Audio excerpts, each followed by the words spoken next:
ಸಂಶೋಧನಾ ಸಂಸ್ಥೆ ಹಾಗೂ ರಾಷ್ಟ್ರೀಯ ಕಾನೂನು ಶಾಲೆ ಬೆಂಗಳೂರು ಇದರ ಜೊತೆಯಲ್ಲಿದೆ.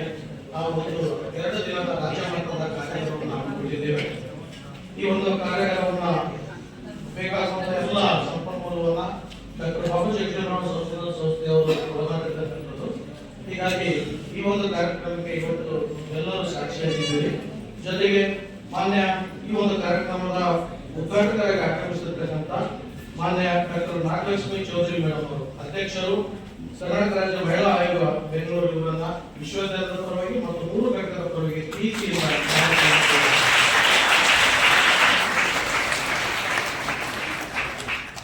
ಮತ್ತು ಈ ಒಂದು ಕಾರ್ಯಕ್ರಮದ ಗಣ ಅಧ್ಯಕ್ಷತೆ ವಹಿಸಿರುವಂತಹ ನಮ್ಮ ವಿಶ್ವವಿದ್ಯಾಲಯದ ಮಾನ್ಯ ಸುಭ್ರತಿ ಮೇಡಮ್ ಅವರಿಗೆ ಸಹಿತ ನಮ್ಮೆಲ್ಲರ ವತಿಯಿಂದ ಪ್ರೀತಿಯಿಂದ ಸ್ವಾಗತವನ್ನು ಕೋರುತ್ತೇವೆ.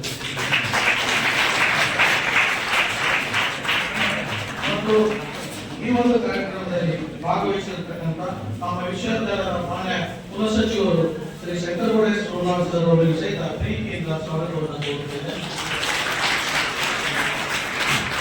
ಈ ಒಂದು ಕಾರ್ಯಕ್ರಮದಲ್ಲಿ ಭಾಗಿಯಾಗಿರ್ತಕ್ಕಂಥ ತಾಲೂಕು ಪಂಚಾಯತ್ ಅಧ್ಯಕ್ಷರಾಗಿರ್ತಕ್ಕಂಥ ಪ್ರಭಾವತಿ ನಾಟಕರ್ ಮೇಡಮ್ ಅವರನ್ನು ಸಹಿತ ಪ್ರೀತಿಯಿಂದ ಸ್ವಾಗತವನ್ನು ಕೋರುತ್ತೇನೆ. ಹಾಗೆಯೇ ಈ ಒಂದು ಕಾರ್ಯಕ್ರಮದಲ್ಲಿ ಭಾಗವಹಿಸಿರ್ತಕ್ಕಂಥ ನಿರ್ದೇಶಕರು ಸಂಗೀತ trust Hospet doctor M Bhagyalakshmi madam ಅವರನ್ನು ಸಹಿತ ಪ್ರೀತಿಯಿಂದ ಸ್ವಾಗತಿಸುತ್ತೇನೆ. ಮತ್ತು ಈ ಒಂದು ಕಾರ್ಯಕ್ರಮದಲ್ಲಿ ಭಾಗಿಯಾಗಿರ್ತಕ್ಕಂಥ ಸಮಾಜ ವಿಜ್ಞಾನ ಇಲಾಖೆಯ ಡೀನರ್ ಆಗಿರ್ತಕ್ಕಂಥ ಪ್ರೊಫೆಸರ್ ಶಾರದಾದೇವಿ ಮೇಡಮ್ ಅವರನ್ನು ಸಹಿತ ಸ್ವಾಗತಿಸುತ್ತೇನೆ. ಮತ್ತು ಈ ಒಂದು ಕಾರ್ಯಕ್ರಮಕ್ಕೆ ಶ್ರೀ ರಾಜೇಶ್ ಜಿ ಗೌಡ ನಿರ್ದೇಶಕರು ಡಾಕ್ಟರ್ ಬಾಬು ಜಗಜೀವರಾಮ್ ಸಂಶೋಧನಾ ಸಂಸ್ಥೆಯನ್ನು ಬರಬೇಕಾಗಿತ್ತು. ಅವರ ಅನುಪಸ್ಥಿತಿಯಲ್ಲಿ ಸಹಿತ ಅವರನ್ನ ಮತ್ತು ನಮ್ಮ ಉಪನಿರ್ದೇಶಕರು ಸಮಾಜ ಕಲ್ಯಾಣ ಇಲಾಖೆ ವಿಜಯಪುರದ ಶ್ರೀ ಪುಂಡಲಿಕ್ ಮಾನವ ಸರ್ ಅವರು ಬರಬೇಕಾಗಿತ್ತು. ಅವರು ಸಹಿತ ಅವರ ಅನುಪಸ್ಥಿತಿಯಲ್ಲಿ ಅವರು ಸಹಿತ ಪ್ರೀತಿಯಿಂದ ಸ್ವಾಗತವನ್ನು ಕೋರುತ್ತೇವೆ. ಮತ್ತು ಈ ಒಂದು ಕಾರ್ಯಕ್ರಮದಲ್ಲಿ ಸುಮಾರು 250 ಮಕ್ಕಳು ಈ ಒಂದು ರಿಜಿಸ್ಟ್ರೇಷನ್ ಮಾಡಿಕೊಂಡಿದ್ದಾರೆ. ಹೀಗಾಗಿ ನಮ್ಮ ವಿಶ್ವವಿದ್ಯಾಲಯದಲ್ಲಿ ಒಟ್ಟು ಮಾನ್ಯ ಅಧ್ಯಕ್ಷರು ಮೇಡಮ್ ಅವರಿಗೆ ಬಯಸ್ತೇವೆ. ನಮ್ಮ ವಿಷಯದಲ್ಲಿ ಒಟ್ಟು 32 ವಿಭಾಗಗಳು ಕಾರ್ಯನಿರ್ವಹಿಸಿದ 15 ವಿಭಾಗಗಳು ಇದ್ದಾವೆ ಮೇಡಮ್. ಸುಮಾರು 2000ಕ್ಕೂ ಹೆಚ್ಚು ವಿದ್ಯಾರ್ಥಿಗಳು ಅಧ್ಯಯನ ಮಾಡ್ತಾ ಇದ್ದಾರೆ. ಮತ್ತು ಈಗ ರಿಜಿಸ್ಟ್ರೇಷನ್ ಆಗಿರ್ತಕ್ಕಂಥ ಒಂದು ಸಂವಾದ ಕಾರ್ಯಕ್ರಮದಲ್ಲಿ ನಮ್ಮ ಮಕ್ಕಳು ನಮ್ಮ ಜೊತೆ ಸಂವಾದ ಮಾಡ್ತಿದ್ದಾರೆ. ಹೀಗಾಗಿ ಈ ಒಂದು ಕಾರ್ಯಕ್ರಮದಲ್ಲಿ ಇರ್ತಕ್ಕಂಥ ಏನು ಭಾಗವಹಿಸಿರ್ತಕ್ಕಂಥ ಮತ್ತು ನೋಂದಣಿ ಮಾಡಿಕೊಂಡಿರ್ತಕ್ಕಂಥ ವಿವಿಧ ವಿಭಾಗದ ವಿದ್ಯಾರ್ಥಿಗಳಿಗೆ, ಸಂಶೋಧನಾ ವಿದ್ಯಾರ್ಥಿಗಳಿಗೆ ಮತ್ತು ಸ್ನಾತಕೋತ್ತರ ವಿದ್ಯಾರ್ಥಿಗಳಿಗೆ ಸಹಿತ ಪ್ರೀತಿಯಿಂದ ಸ್ವಾಗತವನ್ನು ಕೋರುತ್ತೇವೆ. ಹಾಗೆ ಈ ಒಂದು ಕಾರ್ಯಕ್ರಮದಲ್ಲಿ ಭಾಗಿಯಾಗಿರ್ತಕ್ಕಂಥ ವಿಜಯಪುರ ಜಿಲ್ಲೆಯ ತಾಲೂಕಿನ ಎಲ್ಲ ಅಧಿಕಾರಿಗಳ ವರ್ಗದವರನ್ನ ಮತ್ತು ವಿವಿಧ ಎನ್ಜಿಒಗಳಿಂದ ಬಂದಿರತಕ್ಕಂಥ ಎಲ್ಲ ಮಹನೀಯರನ್ನ ಮತ್ತು ನಗರದಿಂದ ಬಂದಿರತಕ್ಕಂಥ ಎಲ್ಲ ಒಂದು ಅಧಿಕಾರಿಗಳು, ಎನ್ಜಿಒಗಳು ಮತ್ತು ಎಲ್ಲ ವಿವಿಧ ಸಂಘಟನೆಗಳ ಮುಖಂಡರಿಗೆ ಸಹಿತ ಪ್ರೀತಿಯಿಂದ ಸ್ವಾಗತವನ್ನು ಕೋರುತ್ತಾ ನನ್ನ ಸ್ವಾಗತ ಕೋರುತ್ತೇನೆ. ಎಲ್ಲರಿಗೂ ನಮಸ್ಕಾರ. ಮೇಡಮ್ ಅವ್ರನ್ನ ಚರ್ಚೆ ಮಾಡುವಾಗ ನಾಗಲಕ್ಷ್ಮಿ ಚೌಧರಿ ಮೇಡಮ್ ಅವ್ರನ್ನ ಕರಿಬೇಕು ಅಂತೇಳಿ ನಾವು ಚರ್ಚೆ ಮಾಡಿದ್ವಿ. ಭಾಗ್ಯಲಕ್ಷ್ಮಿ ಜೊತೆ ಮಾತಾಡೋದು, ಯಾಕಂದ್ರೆ ಈ ಪ್ರದೇಶದಲ್ಲಿ ಇರುವಂತ ವುಮೆನ್ಸ್ ಯೂನಿವರ್ಸಿಟಿಗೆ ಸರ್ಕಾರದ ಹೆಚ್ಚು ಕಾಳಜಿಗಳಾಗಬೇಕು ಅನ್ನೋದು ನಮ್ಮೆಲ್ಲರ ಕಾಳಜಿ ಆಗಿದೆ. ಇದು ತುಂಬಾ ವರ್ಲ್ಡ್ನಲ್ಲಿ ಕೂತು ಸುಮಾರು ಅದರದೇ ಆದಂತ ಚಾಲೆಂಜಸ್ ನಡುವೆ ಕೆಲಸ ಮಾಡ್ತಿರೋದ್ರಿಂದ ಆ ಉದ್ದೇಶಕ್ಕೆ ನೀವು ಬರಲೇಬೇಕು ಅಂತ. ಮತ್ತೆ ವಿಶೇಷವಾಗಿ ಮೇಡಮ್ ಯಾಕೆ ಅಂದ್ರೆ ಮಹಿಳಾ ಆಯೋಗಕ್ಕೆ ಏನೆಲ್ಲ ಶಕ್ತಿ ಇದೆ ಅಂತ ತೋರಿಸಿದ್ದು ನೀವು ಮೇಡಮ್. ಹಿಂದೆ ಮಹಿಳಾ ಆಯೋಗ ಹಳ್ಳಿಯಲ್ಲಿ ಹೋಗಿ ಏನೋ ಮಾಡ್ಬೋದು, ಸ್ಕೂಲಲ್ಲಿ ಹೋಗಿ ಏನೋ ಮಾಡ್ಬೋದು, ಯೂನಿವರ್ಸಿಟಿ ಒಳಗೆ ಹೋಗಿ ಏನೋ ಮಾಡ್ಬೋದು ಅನ್ನೋದನ್ನ ಇಡೀ ಕರ್ನಾಟಕಕ್ಕೆ ಅರ್ಥ ಮಾಡಿಸ್ಕೊಟ್ಟಿದ್ವಿ. ಅದಕ್ಕೆ ಅಧಿಕಾರ ಏನು ಅಂತೇಳಿ ಇವತ್ತೆಲ್ಲ ಜನ ಮಾತನಾಡಬೇಕಾಗಿದೆ. ಆ ಎಲ್ಲ ಹಿನ್ನೆಲೆಗಳಲ್ಲಿ ಇಟ್ಕೊಂಡು ನಾವು ಬೆಂಗಳೂರಲ್ಲಿ ಒಂದು ಇದೇ ಕಾರ್ಯಕ್ರಮ ಕರೆದಿದ್ವಿ. ಕೊನೆ ಮೂಮೆಂಟ್ ಅಲ್ಲಿ ನೀವು ಹುಷಾರಿದ್ರೆ ಕಾರ್ಯಕ್ರಮ ಬರಲಿಲ್ಲ. ಇಲ್ಲ ಇಲ್ಲಿಗಾದ್ರೂ ಕರೆಯಬೇಕು ಅನ್ನೋದು ಅಂತಿಮವಾಗಿ ತೀರ್ಮಾನ ಮಾಡಿ ಆ ಇದಕ್ಕೋಸ್ಕರ ಮೇಡಮ್ ಬೇಕು ಅಂತ ಹೇಳಿ ನಾವು ಇದನ್ನ ಮಾಡಿ ಅವ್ರ ಆಫೀಸ್ ಜೊತೆ ದಿನಾ ಚರ್ಚೆಲಿತ್ತು. ಕೊನೆಗೂ ಲಾಸ್ಟ್ ನಾನು ಮೆಸೇಜ್ ಇನ್ವಿಟೇಷನ್ ಹಾಕಿದೆ. ಅವ್ರು ನಾನು ಬೆಂಗಳೂರಲ್ಲಿ ಕರಿತಾ ಇದ್ದೀನಿ ಅಂತ ಹೇಳಿ ಇಲ್ಲ ನಾನು ಊರಲ್ಲಿ ಇರೋದು ಅಂತ ನನಗೆ ಮೆಸೇಜ್ ಹಾಕಿದ್ರು. ಆಮೇಲೆ ನಾನು ಹಾಕಿ ವಾಪಸ್ ಇಲ್ಲ ಬಿಜಾಪುರದಲ್ಲಿ ಇದೆ ಮೇಡಮ್ ಅಂತ. ಆ ಎಲ್ಲ ಇದ್ರೊಳಗಡೆ ಅಂದ್ರೆ ಆ ತರ ಒಂದು ವಿಶ್ವಾಸವನ್ನು ಮೂಡಿಸಿರುವಂತದ್ದು ಎಲ್ಲ ನೆಲೆಗಳಿಗೆ ಅಧಿಕಾರಿಗಳು ಇರ್ಬೋದು. ಪ್ರತಿ ನೆನ್ನೆ ಒಂದು ವಿಡಿಯೋ ನೋಡ್ತಿದ್ದೆ, ಒಂದು ಹಳ್ಳಿಗೆ ಅವ್ರು ಬರ್ತಿದ್ದಾರೆ ಅಂತ ಹೇಳಿದ ತಕ್ಷಣ ಜೆಸಿಬಿಗಳು ಕೆಲಸ ಮಾಡ್ತವೆ, ಸುಮಾರು ಜನ ಅಧಿಕಾರಿಗಳು ಹೋಗಿ ಬರ್ತಿದ್ದಾರೆ. ಅಂದ್ರೆ ಅದನ್ನೇ ನಾವಿಟ್ಟಿರೋದು ಪ್ರತಿಯೊಬ್ಬರಿಗೂ ಅವ್ರವ್ರಿಗೆ ಇರೋ ಅಧಿಕಾರದಲ್ಲಿ ತುಂಬಾ ಮಾಡುತ್ತಿದೆ. ಅದನ್ನ ಮಾಡಕ್ ಸಾಧ್ಯ ಅಂತ ಹೇಳಿ ಮೇಡಮ್ ಅವರು ತೋರಿಸ್ಕೊಟ್ಟಿದ್ದಾರೆ. ನಮ್ಗೆ 2016 ಅಂಬೇಡ್ಕರ್ ಅಂತಾರಾಷ್ಟ್ರೀಯ ಸಮ್ಮೇಳನ ಆಯೋಗದ ಸಮಿತಿಯ ಸದಸ್ಯರಾಗಿದ್ರು. ಅವಾಗಿಂದ ನಾವು ಜೊತೆಗೆ ಬೇರೆ ಬೇರೆ ನೆಲೆಗಳು ಕೆಲಸ ಮಾಡ್ತೀವಿ. ಆ ನೆಲೆಗೆ ನಮ್ಗಿರೋದೆಲ್ಲ ಮೇಡಮ್ ಇಲ್ಲಿ ಕರಿಬೇಕು ಅಂತ ಮೂಲ ಅನ್ಕೊಂಡಿದ್ದು ಈ ವಿಶ್ವವಿದ್ಯಾಲಯಕ್ಕೆ ಇನ್ನಷ್ಟು ಶಕ್ತಿ ತುಂಬುವ ಕೆಲಸವನ್ನು ನಾವು ಮಹಿಳಾ ಆಯೋಗ ಮಾಡಬೇಕು ಅಂತ ಬಂದು, ಜೊತೆಗೆ ಈ ಪ್ರದೇಶದಲ್ಲಿರುವಂತಹ ದೇವಾಸಿ ತಾಯಂದಿರಿಗೆ ಇರುವಂತಹ ಕಾಯ್ದೆ ಏನಿದೆ 1987 ಕಾಯ್ದೆ ಅಂತ ಏನೂ ಇಲ್ಲ.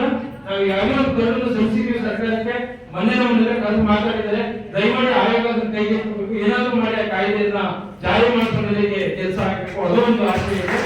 ಈ ಎಲ್ಲ ಹಿನ್ನೆಲೆ ಒಳಗಡೆ ನಾವು ಈ ಒಂದು ಮಹಿಳಾ ವಿಶ್ವವಿದ್ಯಾಲಯ ಈ ರಾಜ್ಯದ ಇರುವಂತಹ 50% ಜನರ ಪ್ರತಿನಿಧಿಸುತ್ತಿರೋದ್ರಿಂದ ವಿಶೇಷವಾದಂತಹ ಆದ್ಯತೆಯನ್ನ ನೀಡಿ ಈ ಬೆಳವಣಿಗೆ ಆಗಬೇಕು ಅನ್ನೋ ಒಂದು.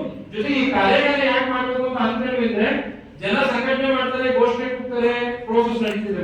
ಆದ್ರೆ ಕಾಯ್ದೆಗಳನ್ನ ಇಟ್ಟು ಹೋರಾಟ ಮಾಡಬೇಕಾದ್ರೆ ತುಂಬಾ ಮುಖ್ಯ ಆಗಿರೋದ್ರಿಂದ ಇದು ಇಡೀ ರಾಜ್ಯದಲ್ಲಿ ನಾವು 15 ಕಾರ್ಯಾಗಾರಗಳನ್ನ ಯೋಚನೆ ಮಾಡಿದ್ವಿ. ಸರ್ಕಾರ ಪ್ರಸ್ತಾವನೆ ಕೊಟ್ಟಿದ್ದಾರೆ. ಅವರೆಲ್ಲ ಫೀಲ್ಡ್ ಪ್ರಾಕ್ಟೀಷನರ್, ಹೈಕೋರ್ಟ್ ಕೆಲಸ ಮಾಡ್ತಿರೋರು, ಜೊತೆಗೆ ಜನರ ಜೊತೆ ಕೆಲಸ ಮಾಡ್ತಿರೋರು.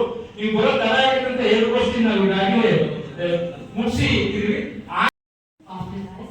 It's my privilege to introduce an individual whose education to both the medical and social sector Dr. Naglakshmi Chaudhary, an exceptional educator and healthcare professional, she made a profound impact through her work in dentistry and her active involvement in the community welfare. Dr. Naglakshmi Chaudhary completed her PhD in 2014 from the Faculty of Dentistry at Pacific University, Udaipura. She also holds an MDS degree from the Faculty of Dentistry, Rajiv Gandhi University of Health Science, and BDS degree from Bangalore University. Currently, Ma'am serves as a Vice Principal and Professor at Sri Siddhartha Dental College in Tumkur. In addition to her teaching role, Ma'am has made significant contribution to the academic community, having published numerous scientific papers in national and international journals and spoken at various conferences. In recognition of her outstanding contribution, she was honored with the Best Teacher Award in 2006 by S. Nijlingappa Institute of Dental Science. Her commitment to the excellence has been further acknowledged through the Certificate of Appreciation from the Dental Council of India and the Indian Society of Periodontists and Preventive Dentistry of her exceptional achievement in the field. Madam has been appointed to numerous prestigious committees, including serving as the Board of Studies member at Rajiv Gandhi University Health Science, and has been a part of a panel of examiners in the same university. She has also been appointed as a dental counseling inspector, and she served as an executive member for the Indian Society of Periodontists and Preventive Dentistry. Furthermore, Madam was appointed by the state government to serve as a 5-year term on the Dental Council of India from 2013 and has been a member of the external board study at JSS University, Mysore. Beyond her professional excellence, Madam has demonstrated her leadership service to society through her work in the political and social arena. She holds several important positions, including being a primary member of Indian National Congress, the Vice President of Mahila Congress Karnataka State, and an executive member for the Doctors' Cell Karnataka Congress.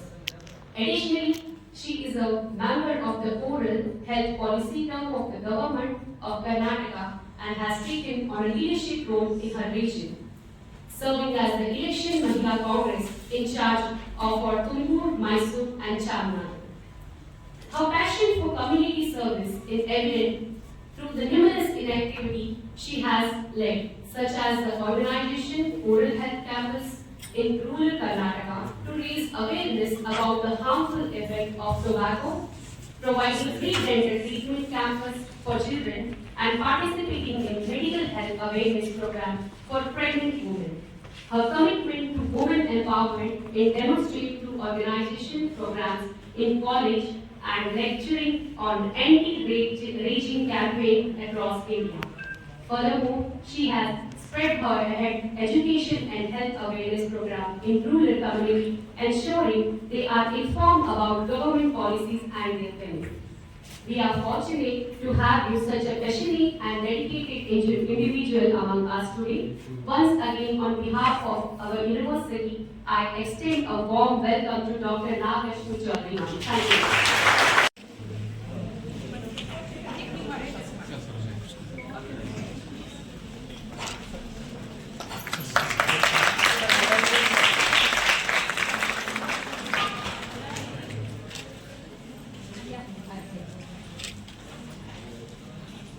Thank you.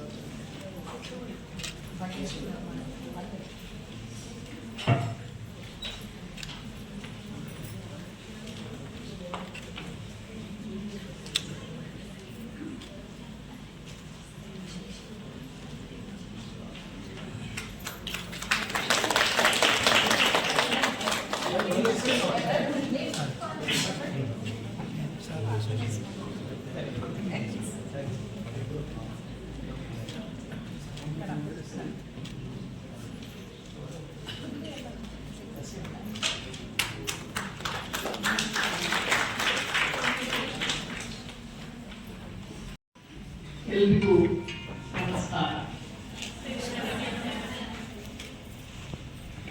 ಪ್ರಾರಂಭ ಮಾಡೋದಕ್ಕೆ ಮುಂಚೆ ಒಂದ್ಸಲ ಭಾರತ್ ಮಾತೆಗೆ ಜೈಕಾರ. बोलो भारत माता की जय, बोलो भारत माता की जय. ಅದು ಹಿಂದಿಗೆ ಜೈಕಾರ. ಭಾರತ್ ಮಾತೆ ಅಂದ್ರೆ ಮಾತೆ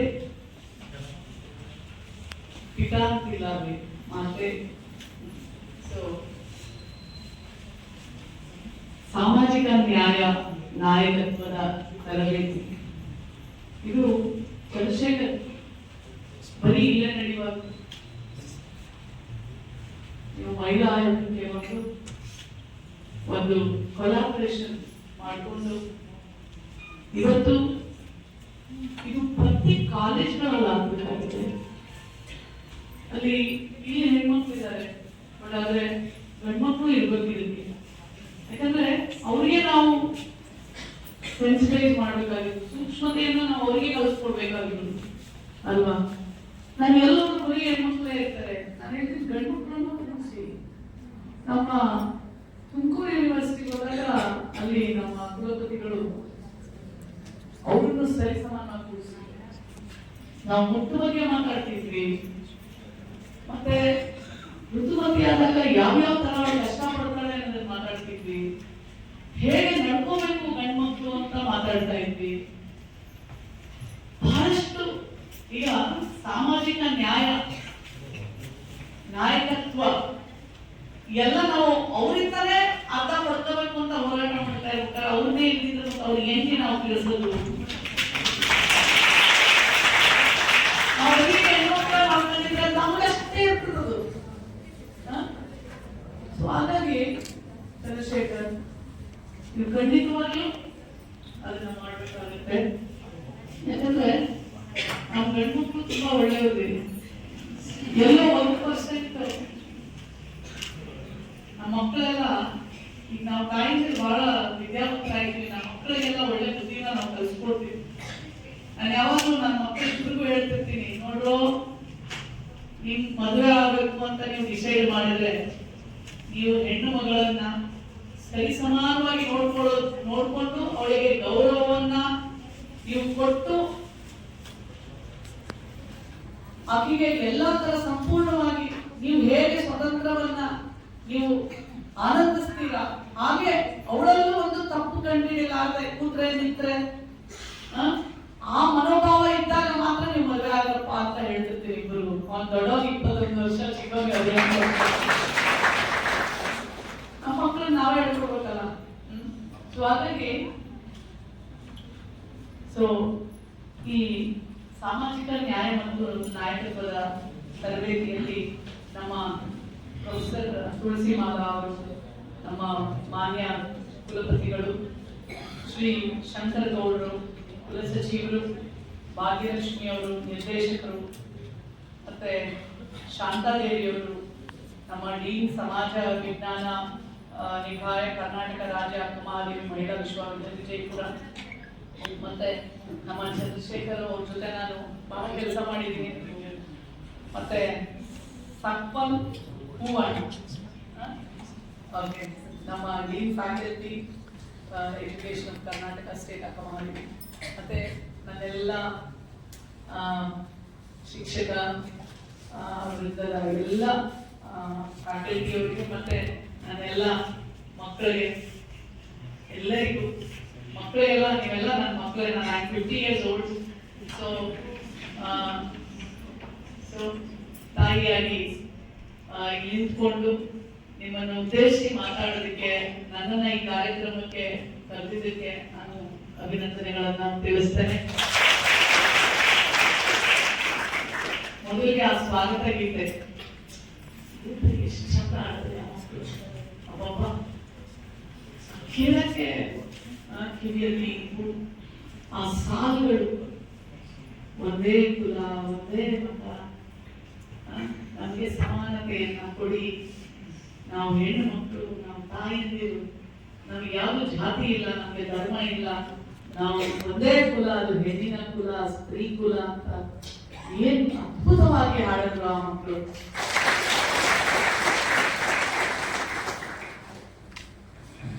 ನಮ್ಗೆ ಲಿಪ್ ಸರ್ವಿಸಿಂಗ್ ಬೇಡ, ನೀವು ಒಂಚೂರು ಈ ಕಡೆ ಬಂದ್ರೆ ಚಲೋ ಆಗ್ತದೆ.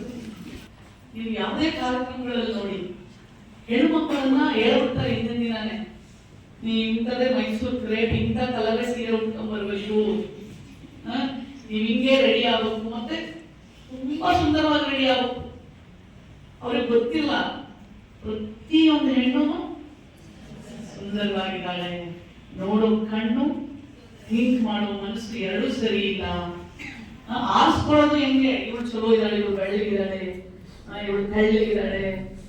ನಮಗೆ ಆಮೇಲೆ ವೇದಿಕೆ ಮೇಲೆ ಮಾನ್ಯ ಸಚಿವರೇ ವೇದಿಕೆ ಮೇಲೆ ಅವಕಾಶ ಕೊಡಲ್ಲ, ಮುತ್ಕೊಳಕ್ ಕೊಡಲ್ಲ, ಮುತ್ಕೊಳಕ್ ಕೊಟ್ರು ಗಲಾಟೆ ಮಾಡಿ ಮುತ್ಕೊಳಕ್ ಕೊಟ್ರು ಮೈಕ್ ಕೊಡಲ್ಲ. ನಮಗೆ ಈ ಹಾವಭಾವ ಸುಂದರವಾದಂತ ರೋಲ್ಗಳು ಇದು ಸಾಕು. ನಮಗೆ ಸಾಮಾಜಿಕ ನ್ಯಾಯ ಬೇಕು, ನಮಗೆ ವೇದಿಕೆ ಮೇಲೆ ಅರ್ಧದಷ್ಟೇ ಜಾಗ ಬೇಕು, ಅರ್ಧಕ್ಕಿಂತ ಹೆಚ್ಚು ಬೇಕು. ನಾವು ಅದಕ್ಕೆ ನಿಜವಾಗ್ಲೂ ನಾವು ಅದಕ್ಕೆ ಅರ್ಹರು, ಹೌದಲ್ಲ?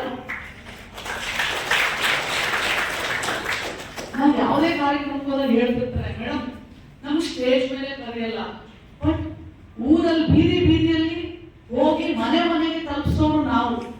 ಆದ್ರೆ ಸ್ಟೇಜ್ ಮೇಲೆ ಮಾತ್ರ ಬರೀ ಗಂಡು ಮಕ್ಕಳು ಎಲ್ಲ ಕಡೆ ಇದೆ.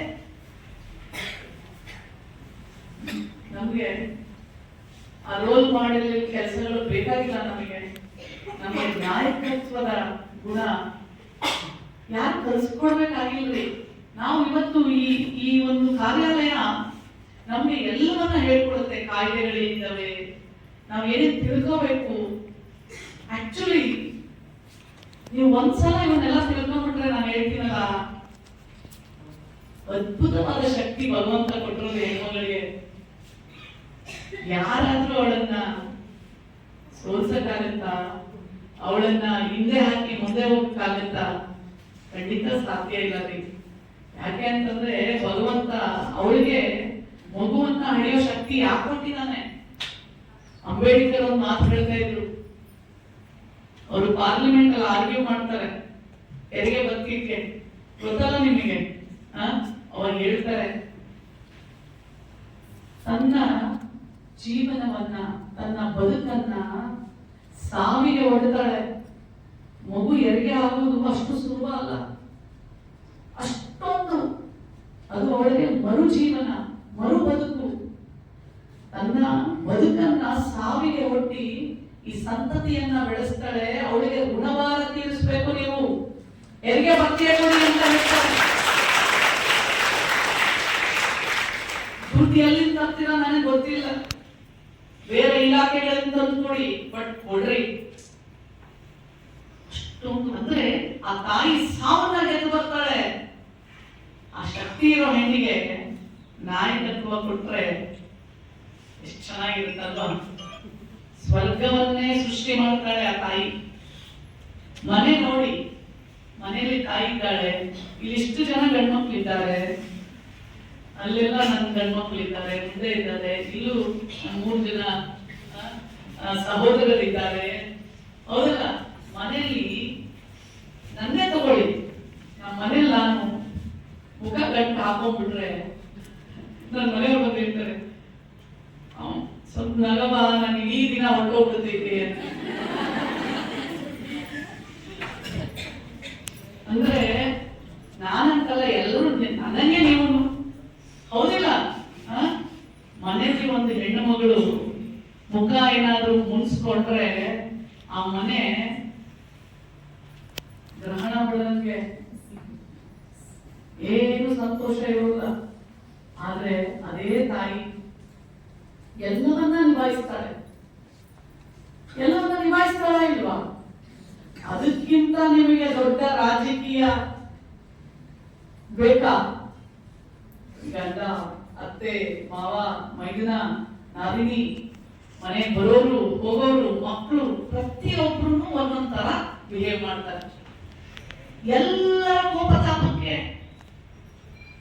ಸ್ಪಂದಿಸ್ತಾಳೆ ಅವಳು. ಹಿಂಗಿರುವಾದ್ರೆ ಅವ ಇನ್ನೊಂದ್ಸಲ ಮಗ ಅಂತಾನೆ ನೀನ್ ನನ್ ಪ್ರೀತಿ ಮಾಡಲ್ಲ, ನೀನ್ ನಾವು ದೊಡ್ಡ ಮಗನೇ ಮಾಡ್ತೀನಿ, ಚಿಕ್ಕ ಮಗನ್ ಮಾಡಲ್ಲ, ನೀನ್ ಚಿಕ್ಕ ಮಗನ್ ಮಾಡಿದೆ, ತಾಯಿ ಎಲ್ರು ಒಂದೇ. ಗಂಡನ್ನು ಸಹ ಮಗನನ್ನು ಸಾಕ್ತಾಳವಳು. ಸ್ತ್ರೀ ಎಂದರೆ ಅಷ್ಟೇ ಸಾಕೆ. ಜಿಗೆ ಶಿವರುದ್ರಪ್ಪನವರ ಆ ಕವಿತೆ ಕೇಳಿ, ಹೊತ್ತು ಹೊತ್ತಿಗೆ ಅನ್ನವನ್ನ ಉಣಿಸಿ, ದೀಪ ಹಚ್ಚಿ, ತಂದೆ ಮಗುವನ್ನ ತಪ್ಪಿದಾಕೆ, ಸ್ತ್ರೀ ಎಂದರೆ ಅಷ್ಟೇ ಸಾಕೆ ಅಂತ ಒಂದು ಹೆಣ್ಣಿಗೆ ನಾಯಕತ್ವ ನಾವು ಕೊಟ್ರೆ, ಹಾಗೆ ಆಕೆಗೆ ಸಾಮಾಜಿಕ ನ್ಯಾಯ ಹೇಗೆ ಸಿಗುತ್ತೆ ಅನ್ನೋದನ್ನ ಅವಳಿಗೆ ನೀವು ಕಲಿಸ್ಕೊಟ್ರೆ, ಯಾರು ಮಹಿಳಾ ಆಯೋಗನೂ ಬೇಡ ಅವಳ ರಕ್ಷಣೆಗೆ. ಇದು ಎಲ್ಲ ಕಡೆ ನಡಿಬೇಕಾಗುತ್ತೆ. ಬಹಳ ಖುಷಿ ಆಯ್ತು ನನಗೆ ಈ ತರ ಒಂದು ಕಾರ್ಯಕ್ರಮ. ಇವತ್ತು ಇದೇ ಬೇಕಾಗಿರೋದು ಹೆಣ್ಮಕ್ಳಿಗೆ. ಎಷ್ಟು ಜನ ನಾನು ಎಲ್ಲ ಯೂನಿವರ್ಸಿಟಿಗೆ ಹೋಗ್ತೀನಿ, ಎಸ್ಪೆಷಲಿ ಮೆಡಿಕಲ್ ಕಾಲೇಜ್ಗಳಿಗೆ ಹೋಗ್ತೀನಿ. ನಿಮ್ಗೆ ಯಾವ್ದು ಹೆಲ್ಪ್ ಲೈನ್, ನಿಮ್ಗೆ ಏನಾದ್ರು ತೊಂದರೆ ಆದ್ರೆ ನೀವು ಯಾವ ನಂಬರಿಗೆ ಫೋನ್ ಮಾಡ್ತೀರಾ ಅಂದ್ರೆ ಒಬ್ಬರಿಗೂ ಗೊತ್ತಿಲ್ಲ. ನಮ್ಮ ಮಕ್ಕಳು ಹೇಳಿದ್ರ ಸಮಾಧಿವಿ ಯೂನಿವರ್ಸಿಟಿ ಸೂಪರ್. ಎಸ್ಪೆಷಲಿ ಕೋಲ್ಕತ್ತಾ ಅತ್ಯಾಚಾರ ಆದ್ಮೇಲೆ ಡಾಕ್ಟರ್ದು ಮೆಡಿಕಲ್ ಕಾಲೇಜ್ ಕಂಪಲ್ಸರಿ ವಿಸಿಟ್ ಮಾಡ್ತೀನಿ ನಾನು. ಎಲ್ಲ ಮಕ್ಕಳಿಗೆ ನಾನು ಅದೇ ಹೇಳ್ತೀನಿ, ಎಲ್ಲ ಗೋಡೆಗಳ ಮೇಲೆ ಹಾಕ್ಬಿಡಿ. 112 10 ನಿಮಿಷಕ್ಕೆ ಪೊಲೀಸ್ ಬರ್ತಾರೆ. ಆ ಪರಿಸ್ಥಿತಿಯಿಂದ ನೀವು ಪಾರಾಗ್ಬಿಡ್ತೀವಿ, ಹೌದಿಲ್ಲ? ಮತ್ತೆ ನಮ್ಮ ಕಾನೂನುಗಳ ಬಗ್ಗೆ ಏನಿದೆ, ಒಂದು ಪೊಲೀಸ್ ಸ್ಟೇಷನ್ಗೆ ಹೋಗ್ತೀರಾ, ಪೊಲೀಸರು ಸರಿಯಾಗಿ ನಡ್ಕೊಳ್ಳಲ್ಲ ಅಂತ ನನಗೆ ಬಹಳಷ್ಟು ಕಂಪ್ಲೇಂಟ್ ಬರ್ತವೆ. ಪೊಲೀಸು ಹೆಚ್ಚು ಕಡಿಮೆ ಮಾತಾಡಿದ್ರೆ ನೀವು ಒಬ್ಬರು ಲಾಯರ್ ನಿಂತ ಕೇಸ್ ಹಾಕ್ಬೋದು. ಆಮೇಲೆ ಅವ್ರು ಎದುರುಗಳೇ ಲಾಯರ್ಸ್ಗೆ ನೀವು ಕಾನೂನು ತಿಳ್ಕೊಂಡಿದ್ರೆ ತಾನೇ ನೀವು ಮಾಡಕ್ಕಾಗತ್ತೆ. ನೀವು ಪ್ರಶ್ನೆ ಮಾಡಕ್ ಶುರು ಮಾಡಿದ್ರೆ ಅವ್ರಿಗೆ ಗೊತ್ತಾಗುತ್ತೆ. ನಾನಿವತ್ತೊಂದು ಗ್ರಾಮಕ್ಕೆ ಹೋಗಿದ್ದೆ. ಅಲ್ಲಿ ಒಂದು ಸುಮಾರು 400-500 ಜನ ಹೆಣ್ಮಕ್ಳಿದ್ರು, ಮಹಿಳೆಯರಿದ್ರು. ಅವರ ಅಧಿಕಾರಿಗಳ ಹೆಸರು ಗೊತ್ತಿಲ್ಲ, ಅಧಿಕಾರಿಗಳ ನಂಬರ್ ಗೊತ್ತಿಲ್ಲ. ಒಂದು ಗ್ರಾಮ ಪಂಚಾಯಿತಿ, ಒಂದು ಯಾವುದೇ ಒಂದು ವಾರ್ಡ್ ಇರಲಿ, ನೀವು ಅಧಿಕಾರಿಗಳ ಹೆಸರು ತಿಳ್ಕೋಬೇಕು. ಅಂದ್ರೆ ನಿಮ್ಮ ಎಜುಕೇಶನ್ ಆಫೀಸರ್ ಯಾರು, ನಿಮ್ಮ ಏರಿಯಾದು, ನಿಮ್ಮ ಏರಿಯಾದಲ್ಲಿ PWD ಇಂಜಿನಿಯರ್ ಯಾರು, ನಿಮ್ಮ ಏರಿಯಾದಲ್ಲಿ ಹೆಲ್ತ್ ಇನ್ಸ್ಪೆಕ್ಟರ್ ಯಾರು, ನಿಮ್ಮ ಏರಿಯಾದಲ್ಲಿ ವುಮೆನ್ ಅಂಡ್ ಚೈಲ್ಡ್ ಡೆವಲಪ್ಮೆಂಟ್ ಇಲಾಖೆಯ ನಿಮ್ಮ ಏರಿಯಾ ಉಸ್ತುವಾರಿ ಯಾರು, ಪ್ರತಿಯೊಂದು ತಿಳ್ಕೋಬೇಕು. ನೀವು ಹೆಸರು ತಿಳ್ಕೋಬೇಕು, ನಂಬರ್ ತಿಳ್ಕೋಬೇಕು. ಈಸಿ, ನೀವು ಗೂಗಲ್ ಮಾಡಿ ಎಲ್ಲ ಬರುತ್ತೆ. ನಾವು ರೀಲ್ಸ್ ಮೇಲೆ ಟೈಮ್ ಕಳಿತೀವಿ, ಹೌದಿಲ್ಲ? ಸಾಮಾಜಿಕ ಜಾಲತಾಣದಲ್ಲಿ ಫೋನ್ ಇಟ್ಕೊಂಡ್ರೆ ಟೈಮ್ ಹೋಗೋದೇ ಗೊತ್ತಾಗಲ್ಲ. ಆದ್ರೆ ಓದ್ಬೇಕು ಅಥವಾ ಏನೋ ತಿಳ್ಕೋಬೇಕಂದ್ರೆ 5 ನಿಮಿಷ ನಮಗೆ ನೋಡ್ಲಿಕ್ಕೆ ತ್ರಾಸ ಆಗ್ತೀವಿ. ಬಟ್ ಆ ತ್ರಾಸನ್ನ ಗೆಲ್ಲಬೇಕಾಗತ್ತೆ ಅಂತಂದ್ರೆ ನೀವು ಅದ್ರ ಬಗ್ಗೆ ಎಲ್ಲ ವಿಚಾರ ತಿಳ್ಕೊಂಡಿರ್ಬೇಕು. ಅವಾಗಲೇ ನೀವು ನ್ಯಾಯ ಒದಗಿಸ್ಕೊಳಕ್ ಸಾಧ್ಯ.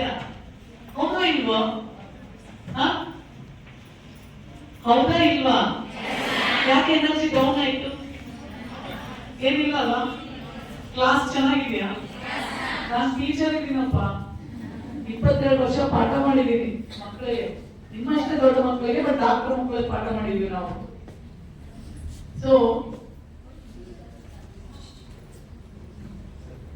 ಇವತ್ತು ಏನ್ ಸರ್, ಮುಂದೆ ಸರ್ ಕೂತಿದ್ದಾರೆ, ಸರ್ ಫ್ಯಾಕಲ್ಟಿನ ಸರ್, ನೀವು ಸರ್ MSW.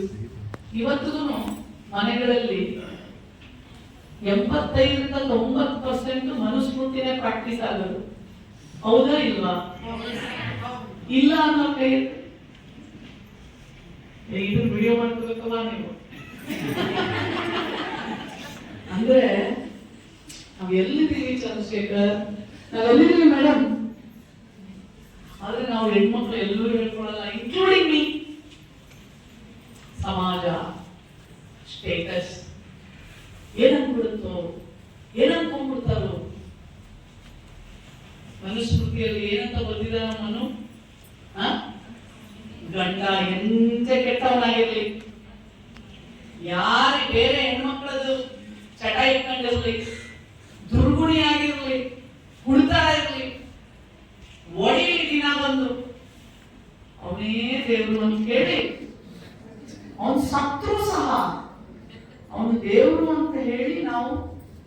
ಅವನನ್ನೇ ಸ್ಮರಿಸ್ತಾ ನಾವು ಇಡೀ ಜೀವನವನ್ನ ಕಳೆದ್ರೆ ಸ್ವರ್ಗ ಸಿಗತ್ತೆ ಅಂತ ಬಂದಿದ್ದ ನಾವು. ಎಷ್ಟು ಜನ ಒಪ್ಕೋತೀರಾ? ಕೈ ಎತ್ತಿ ಅಂದಾಗ ಅವರು ನೋಡ್ಕೊಂಡು ನನ್ನ ಅಂಗಡಿ ಹಿಡ್ಕೊಬೇಕು.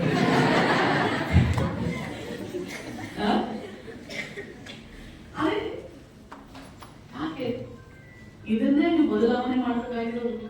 ಜಗಳ ಮಾಡಿ ಅಲ್ಲ, ಅರ್ಧದಷ್ಟು ಗಂಡು ಮಕ್ಕಳಿಗೂ ನೀವು ಕೂಡಿಸಿ ಹೇಳ್ಕೊಡ್ಬೇಕಾಗ್ತದ.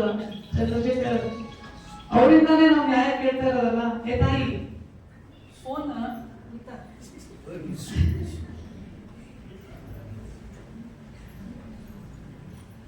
ಒಂದು ಹಾವಳಿ, ಅದು ನಮ್ಗೆಲ್ಲ ಅಚೀವ್ಮೆಂಟ್ಸ್ ಇಂದ, ನಮ್ಗೆಲ್ಲ ಟ್ಯಾಲೆಂಟ್ಸ್ ಇಂದ ಬಹಳ ದೂರ ಕರ್ಕೊಂಡು ಹೋಗ್ತಾ ಇದೆ. It is a sign of destruction, ನಾಶದ ಹಂಕೆ. ಅವಾಗ ಎಲ್ಲ ಚೆನ್ನಾಗೇ ಇದ್ರು, ಯಾವ್ದೋ ಮನೇಲಿ ಒಂದು ಫೋನ್ ಇರೋದು, ಅದು ರಿಂಗಿಂಗ್ ಚೆನ್ನಾಗಿದ್ವಿ, ಏನಾಗ್ತಿರ್ಲಿಲ್ಲ. ಈಗ ಹಂಗಲ್ಲ, ಇಮ್ಮಿಡಿಯೇಟ್ಲಿ ಫೋನ್ ತೆಗ್ದಿಲ್ಲ ಅಂದ್ರೆ 100 ಫೋನ್ ಮಾಡ್ತಾರ್ರಿ. ಅದರಿಂದ ಬಹಳ ಕೆಟ್ಟದು. ಸೊ ಹಾಗಾಗಿ ಇಷ್ಟಾದ್ರೂ ನಮ್ಗೆ ಫ್ರೀಡಮ್, ಸ್ವತಂತ್ರ ಸಿಕ್ಕಿದೆ ಅಂದ್ರೆ ಹೋರಾಟದ ಬದುಕನ್ನ ಎಲ್ಲಿಂದ ಸ್ಟಾರ್ಟ್ ಮಾಡಿದ್ದಾರೆ? 12ನೇ ಶತಮಾನದಿಂದ. ಅಕ್ಕಮಹಾದೇವಿ ಮೊದಲನೇ ಮಹಿಳಾ ಪ್ರತಿಪಾದಕಿ. ಮೊದಲು ಬಂಡಾಯ ಹೇಳ್ತಾರೆ ಅವರು, ಗಂಡ ಪುರುಷತ್ವದ ವಿರುದ್ಧ. ಆ ತಾಯಿನ ಒಂದ್ಸಲ ನೀವು ನೆನೆಸ್ಕೊಂಡ್ರೆ,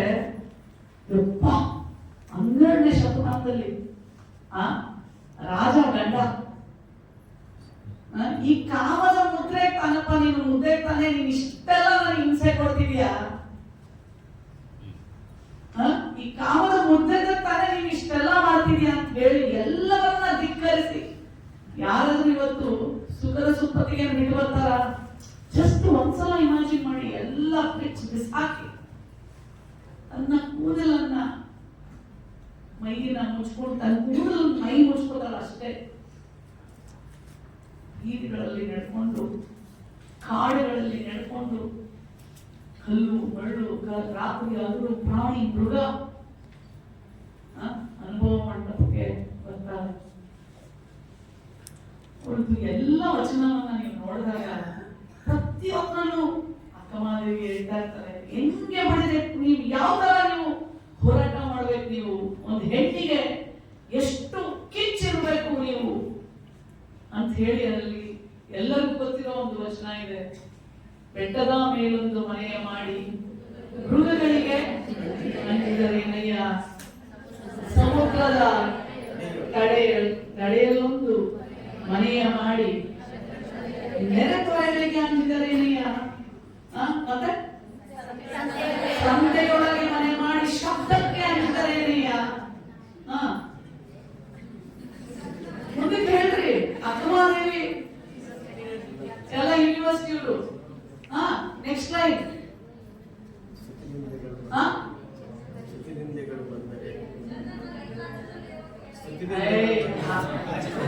ಲಾಸ್ಟ್ ಲೈನ್ ಬಹಳ ಇಂಪಾರ್ಟೆಂಟ್ ಅದ. ಲಾಸ್ಟ್ ಲೈನ್, ಸ್ತುತಿ ನಿಂದನೆಗಳು ಮತ್ಬಿಟ್ರ? ಸ್ತುತಿ ನಿಂದನೆಗಳು ಬಂದರೆ ಸಮಾಧಾನವಾಗಿ ಇರಬೇಕು, ಹೆದರಿಸಬೇಕು. ಚೆನ್ನ ಮಲ್ಲಿಕಾರ್ಜುನ ಕೇಳಿದೀಯ ಅಂದ್ರೆ ಹೆಣ್ಣಾಗಿ ಹುಟ್ಟೇವಾಯ್ತು, ಎಲ್ಲ ಮೃಗಗಳಿರ್ತವೆ.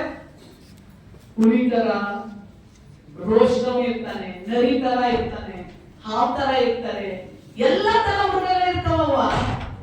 ಹೆದರ್ಕೊಂಡ್ರೆ ಆಯ್ತಾ? ಹೆದರ್ಕೊಂಡ್ರೆ ಆಯ್ತಾ? ಹೆದರ್ಕೋಬಾರ್ದು. ತನ್ನ ಪ್ರತಿಯೊಂದು ಆ ವಚನದ ಸಾಲುಗಳಲ್ಲಿ ಎಷ್ಟು ಅರ್ಥ ಇದೆ. ಸ್ತುತಿ ನಿಂದನೆಗಳು. ಒಂದ್ ಹೆಣ್ಣು ಮಗಳು ಕುಲಪತಿ ಆದ್ರು ಅನ್ಕೊಡಿ, ಅದು ಸ್ಟಾರ್ಟ್ ಆಯ್ತು ಅಲ್ಲೇನೇನೆ. ಸುಮ್ಮನೆ ಆಗ್ಬಿಟ್ಲ ಅವಳು. ಮೊದಲು ಮಾಡೋದು ಕ್ಯಾರೆಕ್ಟರ್ ಅಸಾಸಿನೇಷನ್. ನಾನು ಹೊರತಾಗಿಲ್ಲ, ಎಲ್ಲ ಹೆಣ್ಮಕ್ಳು ಅಂದ್ರೆ ಒಂದೇ. ಸ್ತುತಿ ನಿಂದನೆಗಳಿಗೆ ಸಮಾಧಾನವಾಗಿರ್ಬೇಕು. ಯಾರೇ ನಿಮ್ಮನ್ನು ಹೊಗಳಿದ್ರು ಹಿಗಬಾರ್ದು, ತೆಗೆದ್ರು ಕುಗ್ಗಬಾರ್ದು. ಎರಡನ್ನೂ ಸರಿ ಸಮಾನವಾಗಿ ತಗೊಂಡೋದಾಗ ಮಾತ್ರ ಯಶಸ್ಸು ನಿಮಗೆ.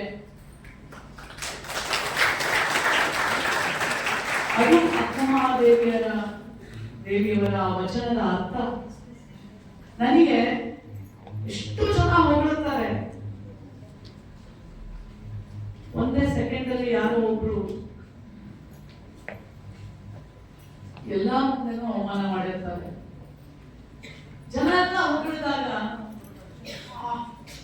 ನಾನು ಎಂತ ಗ್ರೇಟ್, ಯಾರೋ ಒಬ್ರು ನನ್ನ ಹೆಂಗಂದ್ರೆ ಅಂದಾಗ ಹಂಗಾಯ್ತಲ್ಲ. ಸೊ ಎರಡನ್ನೂ ನೀವು ಮನಸ್ಸಿಗೆ ಹಚ್ಕೋಬೇಡ್ರಿ, ಏನು ಆಗೋದಿಲ್ಲ. ಅದು ಬಹಳ ಕಷ್ಟ ಅದ, ಬಟ್ ಆದ್ರೆ ನಾವು ಪ್ರಾಕ್ಟೀಸ್ ಮಾಡ್ಬೇಕು. ಎಲ್ಲ ಹೆಣ್ಮಕ್ಳು ಅಷ್ಟೇ. ಒಂದು ಸರ್ವೆ ಹೇಳುತ್ತೆ ಚಂದ್ರಶೇಖರ್, ಇವತ್ತು ಸಹ ಭಾರತದಲ್ಲಿ 62% ಗಂಡಂದಿರು ಹೆಂಡತಿ ದಿನ ಹೊಡೆದ್ರೆ ಮನೆ ಚಲೋ ಇರ್ತದಂತ ಅನ್ಕೊಂಡಿದ್ದಾರೆ. ಸುಮಾರು 27% ಗಂಡದಿರು ದಿನ ಹೊಡಿತಾರೆ ಹೆಣ್ಮಕ್ಳಿಗೆ. ಪ್ರತಿ 15 ನಿಮಿಷಕ್ಕೆ ಒಂದು ಅತ್ಯಾಚಾರ ಆಗುತ್ತೆ. ಸರಿ ಸುಮಾರು 600 ಲಕ್ಷ ಹೆಣ್ಣು ಭ್ರೂಣ ಹತ್ಯೆ ಆಗಿದೆ. ಹೊಟ್ಟೆ ಒಳಗಡೆ ಹೆಣ್ಣು ಮಗುನ ಸಾಯಿಸ್ಬಿಡ್ತಾರೆ. ಅವಾಗ ಚೆನ್ನಾಗಿತ್ತು, ಏನ್ ಸ್ಕ್ಯಾನಿಂಗ್ ಸೆಂಟರ್ ಇಲ್ಲ, ಏನಿಲ್ಲ, ಆರಾಮಾಗಿ ಹೆಣ್ಮಕ್ಳು ಉಳಿದಿದ್ರು. ಸ್ವಲ್ಪ ಮುನ್ಸ್ಕೋ ಈ ಹೆಣ್ಣು ಅಂತ ಏನ್ ಮಾಡಕ್ ಆಗ್ತಿರ್ಲಿಲ್ಲ. ಆದ್ರೆ ಇವತ್ತು ಟೆಕ್ನಾಲಜಿ ಮುಂದೆ ಬಂದು ಯಾಕೆ ಡಿಸ್ಟ್ರಕ್ಷನ್ ಕಡೆ ನಡೆದಿದ್ದೀವಿ. ಹೆಣ್ಣು ಸಿಗೋದಿಲ್ಲಪ್ಪ ಮುಂದಕ್ಕೆ. ಈ ಮಾನವ ಸಂಕುಲನ ನಡೆಸಬೇಕು ಅಂತಂದ್ರೆ ಹೆಣ್ಣು ಬೇಕು, ತಾಯಿ ಬೇಕು. ಅವಳನ್ನ ನಾಶಪಡಿಸುವ ಕಡೆ ನಡಿಬಾರದು. ಹೆಣ್ಣು ಭ್ರೂಣ ಹತ್ಯೆ 6 ಲಕ್ಷ, ಸರಿ ಸುಮಾರು. ಇದೊಂದು ಸರ್ವೆ ಹೇಳುತ್ತೆ, ಒಂದು ಮೆಡಿಕಲ್ ಜರ್ನಲ್ ಓದಿದ್ದೀನಿ ನಾನು. ತಾಯಿ ಅಮ್ಮ ಅನ್ನೋದಕ್ಕೆ ಮುಂಚೆನೆ ಹೊಟ್ಟೆ ಒಳಗೆ ಸಾಯಿಸ್ಬಿಟ್ರಲ್ಲಪ್ಪ. ಯಾಕೆಂದ್ರೆ ಆಕೆ ಬೇಡ, ಎದಕ್ಕೆ ಬೇಡ ನಿಮಗೆ? ಎಷ್ಟೋ ಸಲ ಆಕಿನೇ ಸಾಕೋದು ನಿಮ್ಮನ್ನ. ನನ್ರು ಗಂಡು ಸಾಕಲ್ಲ ಅಂತಲ್ಲ, ಅವ್ರು ಸಾಕ್ತಾರೆ. ಯಾಕಂದ್ರೆ ಗಂಡ್ಮಕ್ಳು ಅನ್ಕೋಬಾರ್ದು ಮೇಡಮ್, ಆದ್ರೆ ಇಲ್ಲ. ನಾವು ಹೆಣ್ಮಕ್ಳು ಒಂದು ಶಾಲೆಗೆ ಹೋಗಿದ್ದೆ ಮೇಡಮ್, ನಾನು ಬಳ್ಳಾರಿಯಲ್ಲಿ ಸರ್ಕಾರಿ ಶಾಲೆ, ಪುಟ್ಟ ಹುಡುಗಿ, 1, 2, 3 ಕ್ಲಾಸ್ ನಲಿಕಲಿ ಅಂತ ಎಲ್ಲರೂ ಒಂದೇ ಕಡೆ ಕಲಿಸ್ತಾರೆ. ನೀವೆಲ್ಲ ಚೆನ್ನಾಗಿ ಓದ್ಬೇಕು ಅಂತ ಹೇಳಿದೆ. ಓದ್ತೀವಿ ಮೇಡಮ್ ಅಂತಂದ್ರು. ಅಂದ್ಮೇಲೆ ನಾನು ಹೇಳಿದೆ, ನಿಮ್ಗೆ ಗೊತ್ತಾ ನಾನು ಡಾಕ್ಟ್ರು, ನಿಮ್ಗೆ ಗೊತ್ತಾ ನನ್ಗೆ ಎಷ್ಟು ನನ್ ಸಂಬಳ ಎಷ್ಟಿದೆ ಗೊತ್ತಾ ಅಂತ ಹೇಳಿದೆ. ನಾನು ಎಷ್ಟು ಅಂದ್ರು. 1 ಲಕ್ಷ ನನ್ ಸಂಬಳ ಅಂದ್ರು. ಅಂತಂದ್ರು ಮಕ್ಕಳೆಲ್ಲ. ನೀವೆಲ್ಲ ಓದ್ತೀರಲ್ಲ? ಹೌದು. ನೀವೆಲ್ಲ ಸಂಬಳ ತಗೊಂಡು ಏನ್ ಮಾಡ್ತೀರಾ ಅಂದಾಗ ಆ ಪುಟ್ಟ ಮಗು ಮೇಡಮ್ ಹೇಳ್ತಾಳೆ, ಮಿಸ್ ನಮ್ಮಪ್ಪ ಬಾಕಿ ಮಾಡಿರ್ತಾರಲ್ಲ, ನಾನದನ್ನು ತೀರಿಸ್ತೀನಿ ಮೇಡಮ್ ಮಿಸ್.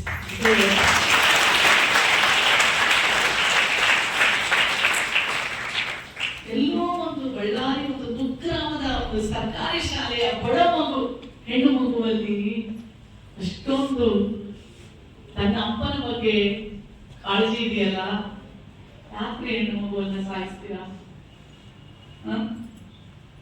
ಇಷ್ಟು ಕಾನೂನುಗಳಿದೆ. ವಿಶ್ವಸಂಸ್ಥೆ ಹೇಳುತ್ತೆ ಭಾರತ ದೇಶದ ಕಾನೂನುಗಳು ಬಹಳ ಕಠಿಣವಾಗಿದೆ. ಆದ್ರೆ ಏನ್ ಮಾಡೋದು? ಭ್ರಷ್ಟಾಚಾರ ಎಲ್ಲ ಹಂತದಲ್ಲೂ. ಸ್ಕ್ಯಾನಿಂಗ್ ಸೆಂಟರ್ ಈ ಕಡೆಯಿಂದ ಕ್ಲೋಸ್ ಮಾಡ್ಕೊಂಡ್ರೆ ಆ ಕಡೆಯಿಂದ ಓಪನ್ ಮಾಡ್ತಾರೆ. ಕಾನೂನು ಭಾರಿ ದೊಡ್ಡದಿದೆ ನಮ್ದು. ಬಟ್ ಆದ್ರೆ ಅದ್ರ ವಿರುದ್ಧ ಯುದ್ಧ ಆಗಬೇಕು. ತಾಯಿ ಅದನ್ನ ತೆಗ್ಸಕ್ ಹೋದವಳು ಎಣ್ಣೆ. ಅಷ್ಟು ಪ್ರತಿಭಟನೆ ನಿಮ್ಮಿಂದ ಆಗಬೇಕು. ನೀವೆಲ್ಲ ಅಕ್ಕ ಮಹಾದೇವಿಯ ಸಂತತಿ, ಇನ್ಕ್ಲೂಡಿಂಗ್ ನಾನು. ನಾವು ಇದ್ರ ವಿರುದ್ಧ ಮೊದಲು ನಾವು ಹೆಣ್ಮಕ್ಳು ಹೋರಾಟ ಮಾಡಬೇಕು. ಹೌದಲ್ಲ? ಹೌದಾ ಇಲ್ವಾ? ನೀವು ರೆಸಿಪ್ರೊಕೇಟ್ ಮಾಡ್ಬೇಕಲ್ವಾ? ಮಾಡಿದಾಗ ಒಂಥರ ಮಜಾ ಇರುತ್ತೆ. ಮಾತಾಡಕ್ಕೂ ಕೇಳಕ್ಕೂ ಹೇಳಕ್ಕೆ, ಹೌದಲ್ವಾ? ಇವತ್ತು ಬಸವಣ್ಣನವ್ರನ್ನ ನೆನೆಯಬೇಕು, ನಾರಾಯಣ ಗುರುಗಳನ್ನ ನೆನೆಯಬೇಕು, ನಮಗೋಸ್ಕರ ಹೋರಾಡಿದವರು ಅವತ್ತಿನ ಕಾಲಕ್ಕೆ. ಇಮ್ಯಾಜಿನ್ ಮಾಡಿ, ಇವತ್ತಿಗೂ ನಾವು ಇಷ್ಟೊಂದು ಹೋರಾಟ ಮಾಡ್ತಿದೀವಿ ಅಂದ್ರೆ 12ನೇ ಶತಮಾನದಲ್ಲಿ ಹೆಂಗಿರ್ಬೇಕು? ಸುಮ್ಮನೆ ಹೋರಾಟ ಮಾಡಿದಾಳ? ಅವರೆಲ್ಲರೂ ನಮ್ಮ ಪರವಾಗಿ ಹೋರಾಟ ಮಾಡಿದವರು. ನಾವು ಹೆಣ್ಮಕ್ಳು ಪುರುಷ ದ್ವೇಷಿ ಅಲ್ಲ ಸರ್, ನಾವ್ ಯಾರು ಅಲ್ಲ. ಯಾಕೆಂದ್ರೆ ನಮ್ಮಪ್ಪ, ನಾನು ಪ್ರತಿ ವೇದಿಕೆಯಲ್ಲಿ ಹೇಳ್ತೀನಿ, ಪ್ರತಿ ಶಾಲೆಯಲ್ಲಿ ಹೇಳ್ತೀನಿ, ಯಾರೇ ನಾನು ಒಂದು ಹಳ್ಳಿ, ಮಾರೇನಹಳ್ಳಿ ಅಂತ ನಮ್ಮೂರು. ನಮ್ಮೂರಲ್ಲಿ ಯಾವ ಹೆಣ್ಮಗಳನ್ನು ಓದಿಸಿರ್ಲಿಲ್ಲ. 8ನೇ ಕ್ಲಾಸ್ ಋತುಮತಿ ಆದ್ಮೇಲೆ ಅಲ್ಲಿ 2-3 ವರ್ಷದಲ್ಲಿ ಮದುವೆ ಮಾಡ್ಬಿಡೋರು. ಆದ್ರೆ ನಮ್ಮ ತಂದೆ ಹೇಳ್ತಾರೆ, ನನ್ನ ಮಗಳನ್ನ ಓದಿಸ್ತೀನಿ, ನನ್ನ ಮಗಳು ಯಾರ ಹತ್ರನೂ ಕೈ ಚಾಚಿ ದುಡ್ಡು ಬೇಡಬಾರ್ದು, ನನ್ನ ಮಗಳು ಎಲ್ಲಿವರೆಗೂ ಅಲ್ಲಿವರೆಗೂ ಓದಿಸ್ತೀನಿ ಅಂತ ಹೇಳಿದ್ರು. ಅವರಿಗೆ ನಾನು ಮೊದಲನೇ ವಿದ್ಯಾವಂತೆ ಆದೆ, ನಾನು ಮೊದಲನೇ ಡಾಕ್ಟರ್ ಆದೆ. ಆ ಶಿಕ್ಷಣ ನನ್ನನ್ನ ಮಹಿಳಾ ಆಯೋಗದ ಅಧ್ಯಕ್ಷೆ ಮಾಡಿ, ನೀನು ಅಕ್ಕಮಹಾದೇವಿ ಮಹಾವಿಶ್ವವಿದ್ಯಾಲಯಕ್ಕೆ ಕರ್ಕೊಂಬಂದು ನಿಮ್ ಮುಂದೆ ಡೈಸಲ್ಲಿ ನಿಂತ್ಕೊಂಡು ಮಾತಾಡ್ತಿದ್ದೀನಲ್ಲ, ಆ ಶಕ್ತಿ ಕೊಟ್ಟಿದ್ದು ನಮ್ಮಪ್ಪ. ನನ್ನ ತಂದೆ ಇಲ್ಲ, 20 ವರ್ಷ ಆಯ್ತು. ಬಟ್ ಆದ್ರೆ ಪ್ರತಿ ವೇದಿಕೆಯಲ್ಲಿ ನಾನು ಅವರನ್ನು ನೆನೆಸ್ಕೋತೇನೆ. ಭದ್ರವಾದ ಬುನಾದಿಯನ್ನ ಕಟ್ಟಿ ಹೋಗಿದ್ದಾರೆ ನಮ್ಮಪ್ಪ ನನಗೆ ಅಲ್ಲ, ಎಲ್ಲರೂ ಇವತ್ತು ಇಷ್ಟೆಲ್ಲ ಓದ್ತಾ ಇದ್ದೀವಿ ಅಂದ್ರೆ ನಿಮ್ ತಂದೆಯವ್ರದ್ದು ಕಾಂಟ್ರಿಬ್ಯೂಷನ್ ಇದೆ ಅನ್ನೋ ಕೈ ಎತ್ತಿ.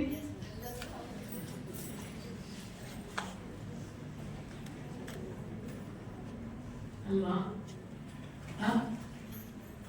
ಬೇರು ಅಷ್ಟು ಸ್ಟ್ರಾಂಗ್ ಮರ ನಿಂತಿದೀವಿ. ನಮ್ಮ ತಂದೆ ಬೇರು, ನಮ್ಮ ತಂದೆ ಬೇರು ಅಲ್ವಾ? ನಮ್ಮನ್ನ ಇಳಿಸಿ ನಿಲ್ಸಿದ್ದಾರೆ, ಯಾರು ಉಳಿಸಕ್ಕಾಗಲ್ಲ. ಶಿಕ್ಷಣ ಅನ್ನೋದು ಹುಲಿ ಹಾಲಿನಂತೆ. ಆ ಶಿಕ್ಷಣವನ್ನ ಪಡೆದವರು ರಕ್ಷಿಸಲೇಬೇಕು. ಯಾರು ಹೇಳಿದಿ ಮಾತನ್ನ? ಅಂಬೇಡ್ಕರ್. ಅದಕ್ಕೆ ಅವಾಗ ಹೇಳ್ತಿದ್ದೀನಿ, ನಾನು ಅಂಬೇಡ್ಕರ್ ಮಗಳು, ನಾವೆಲ್ಲ ಅಂಬೇಡ್ಕರ್ ಮಕ್ಕಳು. ಹೆಣ್ಣಿಗೋಸ್ಕರ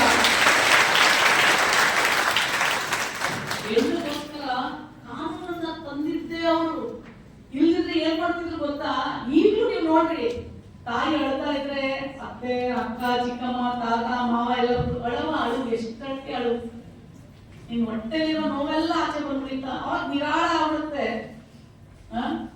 ನೀ ಅಳವ, ಅಳು ಅಂತಾರೆ. ಬಟ್ ಅಂಬೇಡ್ಕರ್ ಮಾತ್ರ ಹೇಳೋದು, ನೀ ಅಳುಬೇಡವ, ನಿನ್ ಗಂಡ ಇನ್ನೊಬ್ರು ಇಟ್ಕೊಂಡಿದಾನ, ಹಾಕು ಚೀಟಿಂಗ್ ಕೇಸು, ಕಳ್ಸು ಜೈಲಿಗೆ. ಭಯ, ಕಾನೂನಿನ ಭಯ. ಅದೇ ಕಾನೂನನ್ನ ನೀವು ತಿಳ್ಕೋಬೇಕಾಗಿರೋದು.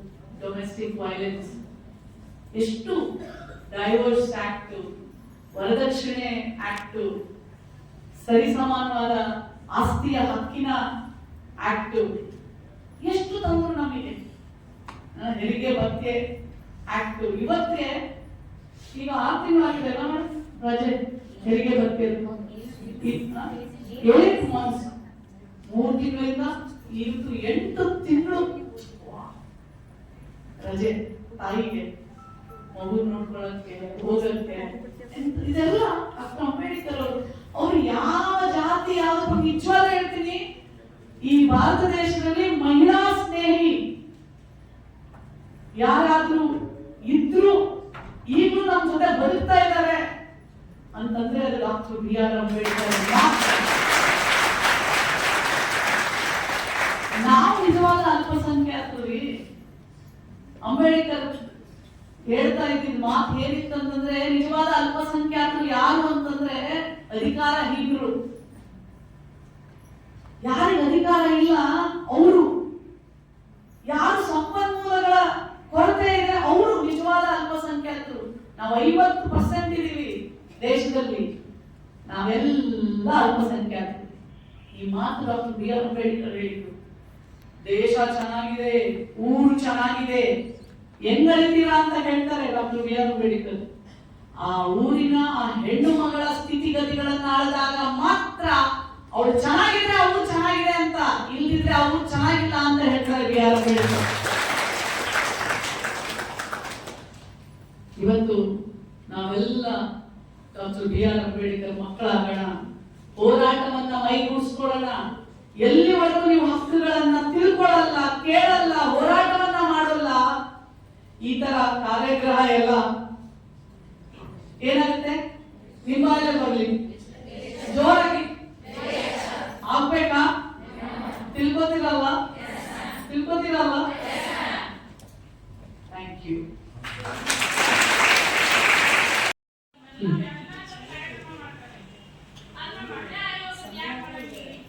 ಕೂತ್ಕೋಬೇಕು.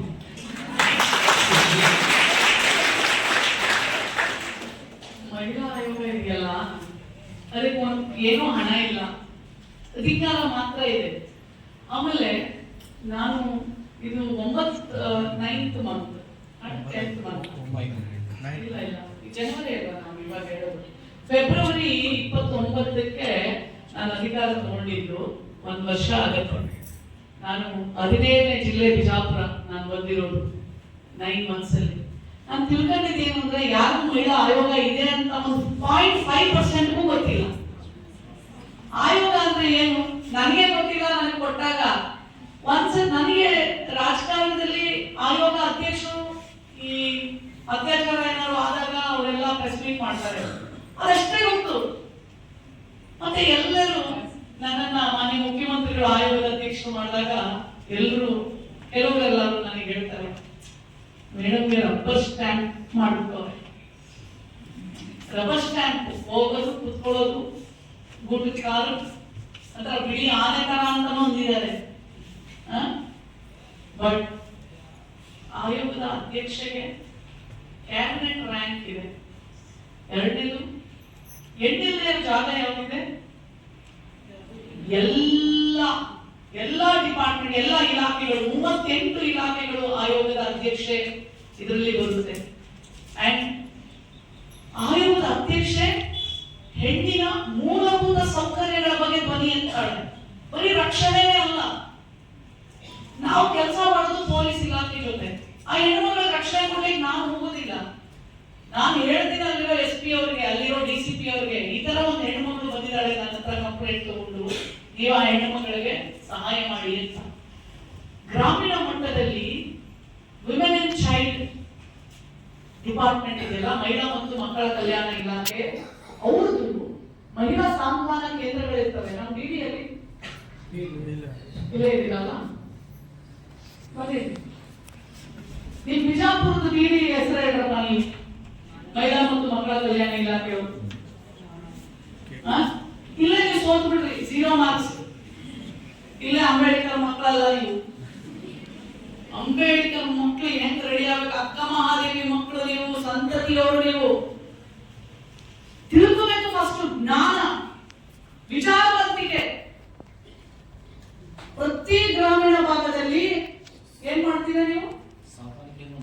ಬರೀ ಯಾಕಂದ್ರೆ ನೀವು ವಿಚಾರ ನೀವು ಮಾತಾಡೋದು ಬಹಳ important. You should know this. ಬರೀ ಮಾತಾಡಿ.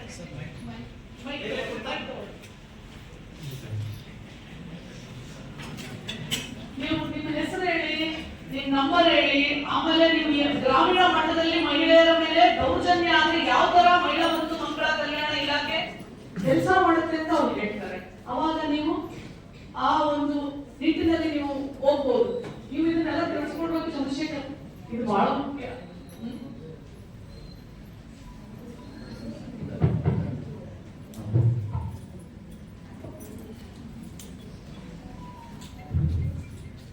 ಎಲ್ಲರಿಗೂ ನಮಸ್ಕಾರ. ನನ್ನ ಹೆಸರು KK ಚೌಹಾಣ್, ಪ್ರೀತಿಸಿದ ಮಹಿಳಾ ಮತ್ತು ಮಕ್ಕಳ ಬಿಜಾಪುರ. ನಮ್ಮ ಪ್ರತಿ ಗ್ರಾಮೀಣ ಕ್ಷೇತ್ರದಲ್ಲಿ ಪ್ರತಿ ವಾರ್ಡಲ್ಲಿ ಕೂಡ ಅಂಗನವಾಡಿ ಕೇಂದ್ರಗಳಿದ್ದಾವೆ. ಅಂಗನವಾಡಿ ಕಾರ್ಯಕರ್ತೆಯರು ಯಾವುದೇ ಮಹಿಳೆ ಬಗ್ಗೆ ಬಾಲ್ಯ ವಿವಾಹ ಆಗಿರ್ಬೋದು, ಮಹಿಳೆ ಬಗ್ಗೆ ದೌರ್ಜನ್ಯ ಆಗಿರ್ಬೋದು, ಅವರು ಕೇಳಿದ್ರೆ ಯಾರನ್ನ ಸಂಪರ್ಕಿಸಬೇಕು ಅನ್ನೋ ಮಾಹಿತಿ ಕೂಡ ಕೊಡ್ತಾರೆ. ಯಾವುದೇ ಮಹಿಳೆಯರ ಬಗ್ಗೆ ದೌರ್ಜನ್ಯ ಆದಾಗ ಅಥವಾ ಬಾಲ್ಯ ವಿವಾಹ ಆದಾಗ ನಾವು ಪಂಚಾಯತ್ ಒಂದು ಕಾನೂನು ಸಮಿತಿ ರಚನೆ ಮಾಡಿದ್ದೀವಿ. ಆ ಕಾನೂನು ಸಮಿತಿಗೆ ಗ್ರಾಮ ಪಂಚಾಯತ್ ಅಧ್ಯಕ್ಷ, ಮಹಿಳಾ ಅಧ್ಯಕ್ಷರು ಅಧ್ಯಕ್ಷ ಆಗಿರ್ತಾರೆ. PDO ರಾಜಶೇಖರ, ನಮ್ಮ ಅಂಗನವಾಡಿ ಕಾರ್ಯಕರ್ತರು, ಬೀಟ್ ಪೊಲೀಸರು, ಇಲ್ಲಿ ಬರ್ತಕ್ಕಂಥ BAಗಳು, ಯಾರ್ಯಾರು ಬರ್ತಾರಲ್ಲ ಅನುಕೂಲ ಅಧಿಕಾರಿಗಳು, ಆ ಸಮಿತಿ ಸದಸ್ಯ ಆಗಿರ್ತಾರೆ. ಪ್ರತಿ 3 ತಿಂಗಳೊಂದ್ಸಲ 2 ತಿಂಗಳೊಂದ್ಸಲ ಸಮಿತಿ ಸದಸ್ಯ ಇರ್ತದೆ. ಅಲ್ಲಿ ಬಂದಂತ ತಾಯಿಯರಿಗೆ ಏನಾದ್ರು ಕುಂದುಕೊರತೆ ಆಗಿರುತ್ತೆ ಅಥವಾ ಮಕ್ಕಳ ತೊಂದರೆ ಆಗ್ಬೋದು ಅಥವಾ ಗಂಡನ ತೊಂದರೆ ಆಗ್ಬೋದು ಏನಾದ್ರು ಸಮಸ್ಯೆ ಚರ್ಚೆ ಮಾಡಿ ಅದು ಅವ್ರ ಹಂತದಲ್ಲಿ ಕಾವು ಸಮಿತಿಗಳು ನಿರ್ಣಯ ಸಾಧನ ಕೇಂದ್ರಕ್ಕಾಗಿರ್ಬೋದು, ಪೊಲೀಸ್ ಸ್ಟೇಷನ್ ಆಗಿರ್ಬೋದು, ಮಹಿಳಾ ಮಂತ್ರಿ ಯಾರಿಗೆ ಕಳಿಸಿದ್ರೆ ಅವ್ರಿಗೆ ಪರಿಹಾರ ಸಿಗ್ತಾನೆ ಕಾನೂನು ಚರ್ಚೆ ಆಗುತ್ತೆ. ಅದ್ರ ಜೊತೆಗೆ ಕೂಡ ನಮ್ಮ ಕಾರ್ಯಕರ್ತರು ಕೂಡ ಅದು ನಮ್ಮ ಗಮನಕ್ಕೂ ತರ್ತಾರೆ ಮತ್ತು ಮಕ್ಕಳ ಸಹಾಯವಾಣಿಗೂ ತರ್ತಾರೆ, ಗವರ್ಮೆಂಟ್ ಪೊಲೀಸ್ ಗಮನಕ್ಕೂ ತರ್ತಾರೆ. ಆ ರೀತಿ ಕಾನೂನು ಮಾಡಲಿಕ್ಕೆ ಇಲಾಖೆ ಕೆಲಸ ಮಾಡ್ತಾರೆ. ತಾಲೂಕು ಮಟ್ಟದ ಸಿಡಿಪಿ ಇರ್ತಾರೆ, ಜಿಲ್ಲಾ ಮಟ್ಟದ ಉಪದೇಶಕರು ಇರ್ತಾರೆ ಮತ್ತು ಪ್ರತಿ ತಾಲೂಕಿಗೆ 5 ತಾಲೂಕಿಗೆ ಜಿಲ್ಲಾ ಮಟ್ಟದ 2020 ತಾಲೂಕು ಒಂದು ಸಾಂತ್ವನ ಕೇಂದ್ರ ಇದೆ. ಮತ್ತು ಎಲ್ಲರೂ ಅತ್ಯಾಚಾರ ಬೋಧನಾ ಕಾರ್ಯ ತಕ್ಷಣ ಪರಿಹರಿಸಲಿಕ್ಕೆ ಸ್ವಾಧಾರ ಬೆಳದೆ ಅಲ್ಲಿ ಇರ್ಲಿಕ್ಕೆ 2 ತಿಂಗಳ 3 ತಿಂಗಳ ಇರ್ಲಿಕ್ಕೆ ಕೂಡ ಅವಕಾಶ ಇದೆ. ಮತ್ತು ಸಚಿವ ಸ್ಥಾಪನೆ ಮಾಡಿದ್ವಿ ಸಿವಿಲ್ ಹಾಸ್ಪಿಟಲ್ ಪೊಲೀಸ್, ಆರೋಗ್ಯ, ಕಾನೂನು 3 ಸೇವೆಗಳು ಒಂದೇ ಸೂರು ನಡೆಸಲಿಕ್ಕೆ ಮಾಡಿದ್ರು. ಯಾರ ಮಕ್ಕಳು ತಪ್ಸು ಆಗಲಿ ಭೋಜನ ಆದರೆ ಅಲ್ಲಿ ನಮ್ಮಲ್ಲಿ ಅಡ್ಮಿಟ್ ಮಾಡ್ತಾರೆ 2 ದಿವಸ ಬೋರ್ಸ್. ನಂತರ ಪೊಲೀಸ್ ಬರ್ತಾರೆ, ಡಾಕ್ಟರ್ಸ್ ಬರ್ತಾರೆ, ಕಾನೂನು ಏನ್ ಮಾಡಿಸ್ತಾ ಇರೋದನ್ನ ಇಲಾಖೆ ಮಾಡ್ತಾರೆ. ಯಾರಾದ್ರೂ ಸಿಂಗಲ್ ಪೇರೆಂಟ್ಸ್ ಮಕ್ಕಳಿಗೆ ಎಜುಕೇಶನ್ ಪಡಿಸಕ್ಕಾಗಲ್ಲ ಅಥವಾ ಏನಾದರೂ ಆರ್ಥಿಕ ತೊಂದರೆ ಇದ್ರೂ ಕೂಡ ನಮ್ಮ ಬಾಲಕಿಯರ ಬಾಲ ಮಂದಿರ ಇದೆ, ಬಾಲಕರ ಬಾಲ ಮಂದಿರ ಇದೆ.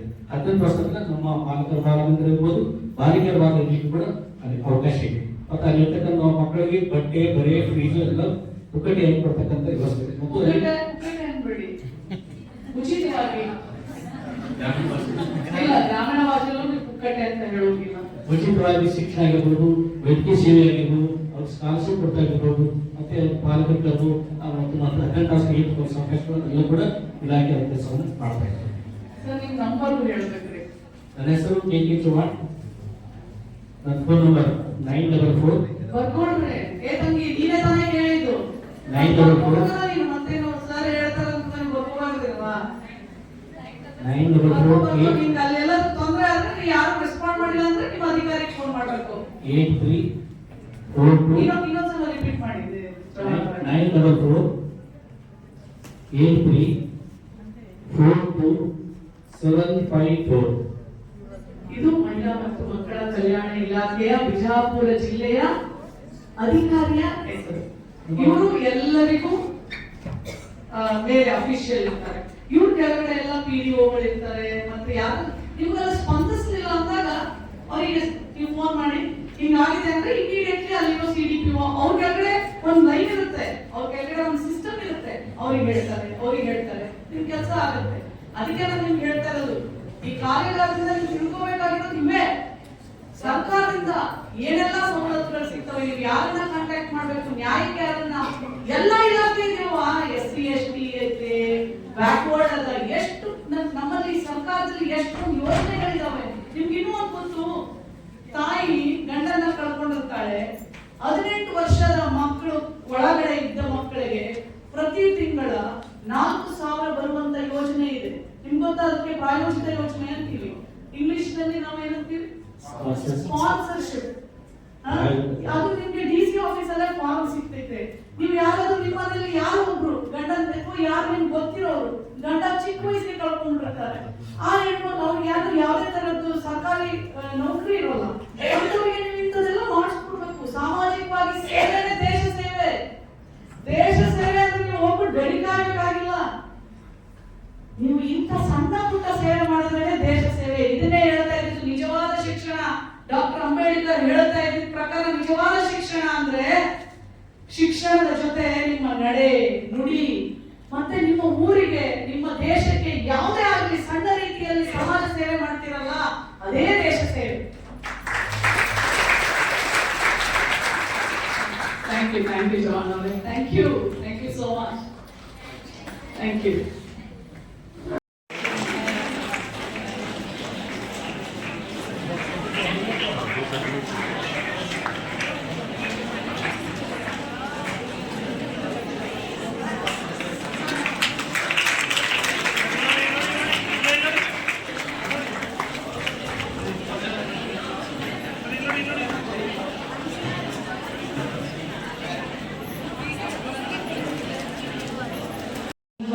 ಗೌರವಪೂರ್ವಕವಾಗಿರ್ತಕ್ಕಂಥ ವಂದನೆಗಳನ್ನ ಹೇಳ್ತಾ, ಬಹಳ ದಿನಗಳಿಂದ ಅವ್ರ ಜೊತೆಗೆ ಒಂದು ಮಾಡ್ತಾ ಇರ್ತಕ್ಕಂಥ ಕೆಲಸಗಳನ್ನ ಕುರಿತು ಮಾತಾಡಬೇಕು. ಮತ್ತೆ ಇಡೀ ಕರ್ನಾಟಕ ರಾಜ್ಯದಲ್ಲಿ ಒಂದು ಮಹಿಳಾ ಆಯೋಗಕ್ಕೆ ಕೇವಲ ಗೌರವ ಮತ್ತೆ ಘನತೆ ಅಷ್ಟೇ ಅಲ್ಲ ಅಂತ ಅನ್ಕೋತಿರೋದು, ಮಹಿಳೆಯ ಒಂದು ಸಂವೇದನೆಗೆ ಒಂದು ಅರ್ಥಪೂರ್ಣವಾಗಿರ್ತಕ್ಕಂಥ ಅರ್ಥನ ಅವರ ಕೇವಲ 1 ವರ್ಷದ ಅವಧಿಯಲ್ಲಿ ಅನೇಕ ಜಿಲ್ಲೆಗಳನ್ನ ಓಡಾಡಿ ತುಂಬಾ ಕೆಳಮಟ್ಟದಲ್ಲಿ ಜನ ಸಮಸ್ಯೆಗಳನ್ನ ಅರ್ಥ ಮಾಡ್ಕೊಳ್ತಾ ಆ ಸಮಸ್ಯೆಗಳಿಗೆ ಆಯಾ ಜಾಗದಲ್ಲೇ ಉತ್ತರಗಳನ್ನ ಕಂಡುಕೊಳ್ಳಲಿಕ್ಕೆ ಬೇಕಾಗಿರ್ತಕ್ಕಂಥ ಎಲ್ಲ ತರದ ಅವರ ಅಧಿಕಾರ ವ್ಯಾಪ್ತಿಯಲ್ಲಿ ಅದನ್ನ ಜಾರಿ ಮಾಡ್ತಾ ಅವ್ರ ಕೆಲಸನ ಮಾಡ್ತಾ ಇದ್ದಾರೆ. ಹಾಗಾಗಿ ಅವ್ರಿಗೆ ತುಂಬು ಹೃದಯದ ಗೌರವದ ಅಭಿನಂದನೆಗಳನ್ನ ಜೊತೆಗೆ ವೇದಿಕೆ ಮೇಲೆ ಇರ್ತಕ್ಕಂಥ ಎಲ್ಲ ಗೌರವಾನ್ವಿತರೆ ಹಾಗೂ ಎಲ್ಲ ಪ್ರೀತಿಯ ಸ್ನೇಹಿತರೆ,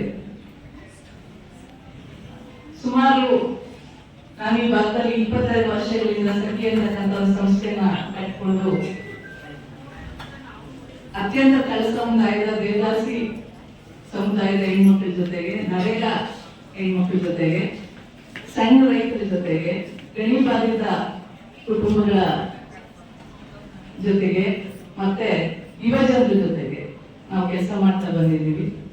ಈ ಭಾಗದಲ್ಲಿ ನಾನು ಮುಖ್ಯವಾಗಿ ಹಂಪಿ ಯೂನಿವರ್ಸಿಟಿಯಲ್ಲಿ PhD ಮುಗಿಸಿ ಈ ಒಂದು ಕೆಲಸನ ಜನರ ಸಮಸ್ಯೆಗಳನ್ನ ಸಂಶೋಧನೆ ನನಗೆ ದಾರಿ ತೋರಿಸಿರೋದು. ಈ ಒಂದು ಕೆಲಸ ಮಾಡ್ಲಿಕ್ಕೆ ಸಂಶೋಧನಾ ಸಂದರ್ಭದಲ್ಲಿ ನಾನು ಮಾಡ್ತಾ ಇರ್ತಕ್ಕಂಥ, ನಾನು ನೋಡುವಾಗ ಅನೇಕ ಹೆಣ್ಮಕ್ಳು ತಾಯಿ ಹೆಸರಿಂದ ಮಾತ್ರ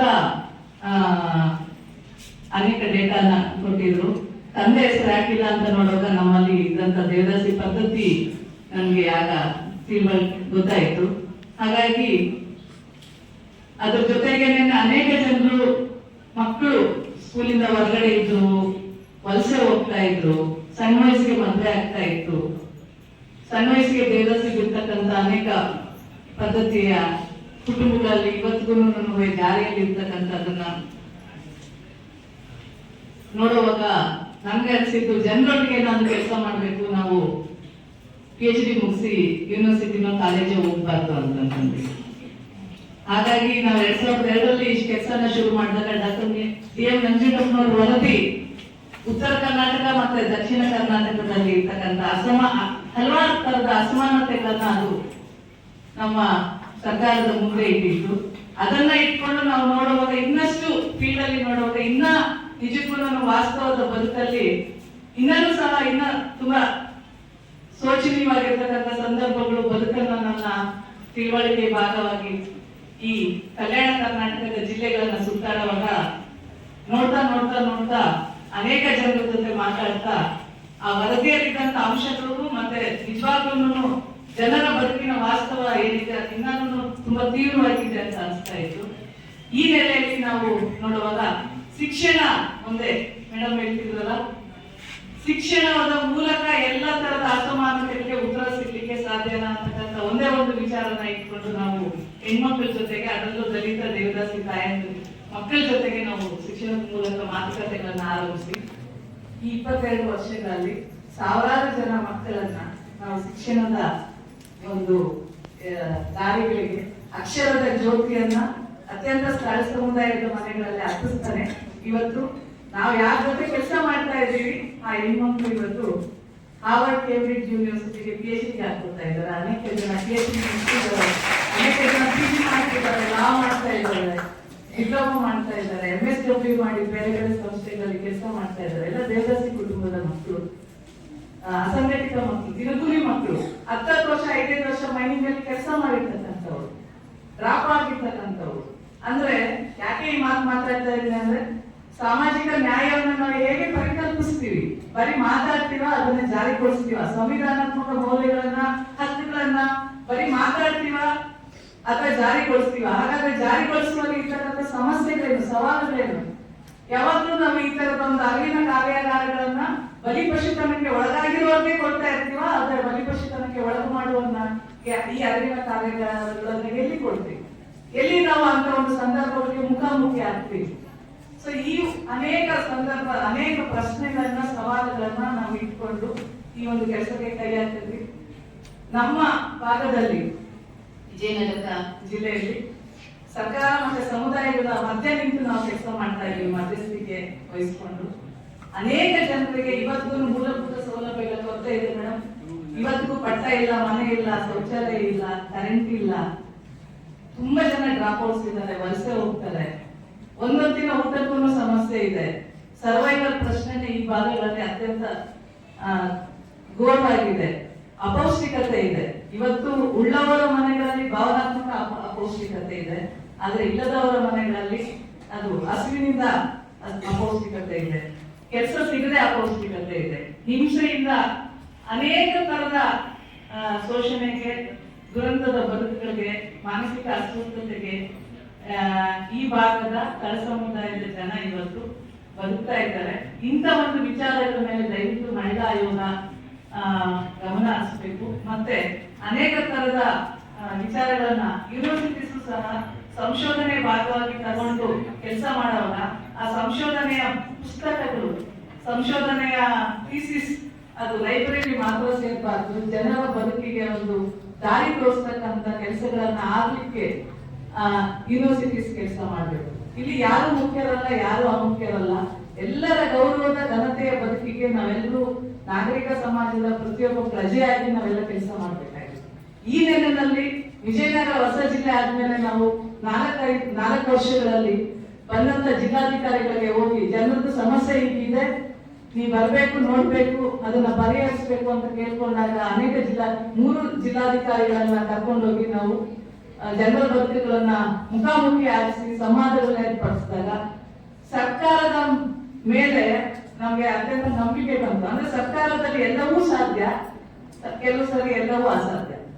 ಹಾಗಾಗಿ ಯಾವ ಒಂದು ಈ ಕಾನೂನುಗಳು ಈ ಸಾಮಾಜಿಕ ನಾಯಕತ್ವದ ತರಬೇತಿಯ ಮೂಲಕ ನಮಗೆ ಬೇಕಾಗಿರುವ ನಮಗೆ ಅಗತ್ಯವಿರ್ತಕ್ಕಂಥ ಕಾನೂನುಗಳನ್ನ ಅರ್ಥಕೊಳ್ತಕ್ಕಂಥದ್ದು, ಆ ಕಾನೂನುಗಳನ್ನ ಎದುರಿಸಲಿಕ್ಕೆ ಬೇಕಾಗಿರ್ತಕ್ಕಂಥ ಶಕ್ತಿಯನ್ನು ಪಡ್ಕೊಳ್ತಕ್ಕಂಥದ್ದು, ಸವಾಲುಗಳನ್ನ ಹೇಗೆ ಎದುರಿಸಬೇಕು ಅಂತಕ್ಕಂಥದ್ದು.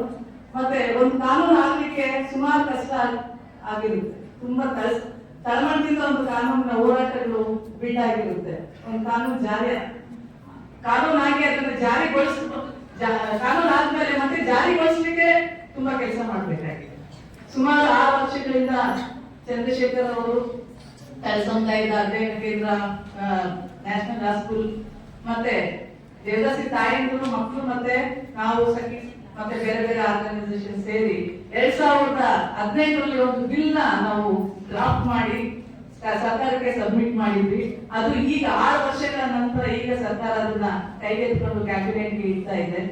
ಉದ್ದೇಶ ಏನಂದ್ರೆ ಈ ಭಾಗದಲ್ಲಿ ಇನ್ನೂ ಸಹ ದೇವದಾಸಿ ಪದ್ಧತಿ 40 ವರ್ಷ ಆದ್ರೂ ಇನ್ನೂ ಜೀವಂತವಾಗಿದೆ.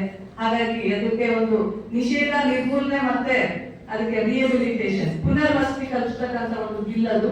ಆ ಬಿಲ್ ಅದು ಪಾಸ್ ಆಗ್ಬೇಕು ಮೇಡಮ್. ಅದು ಕ್ಯಾಬಿನೆಟ್ಗೆ ಹೋಗಿದೆ.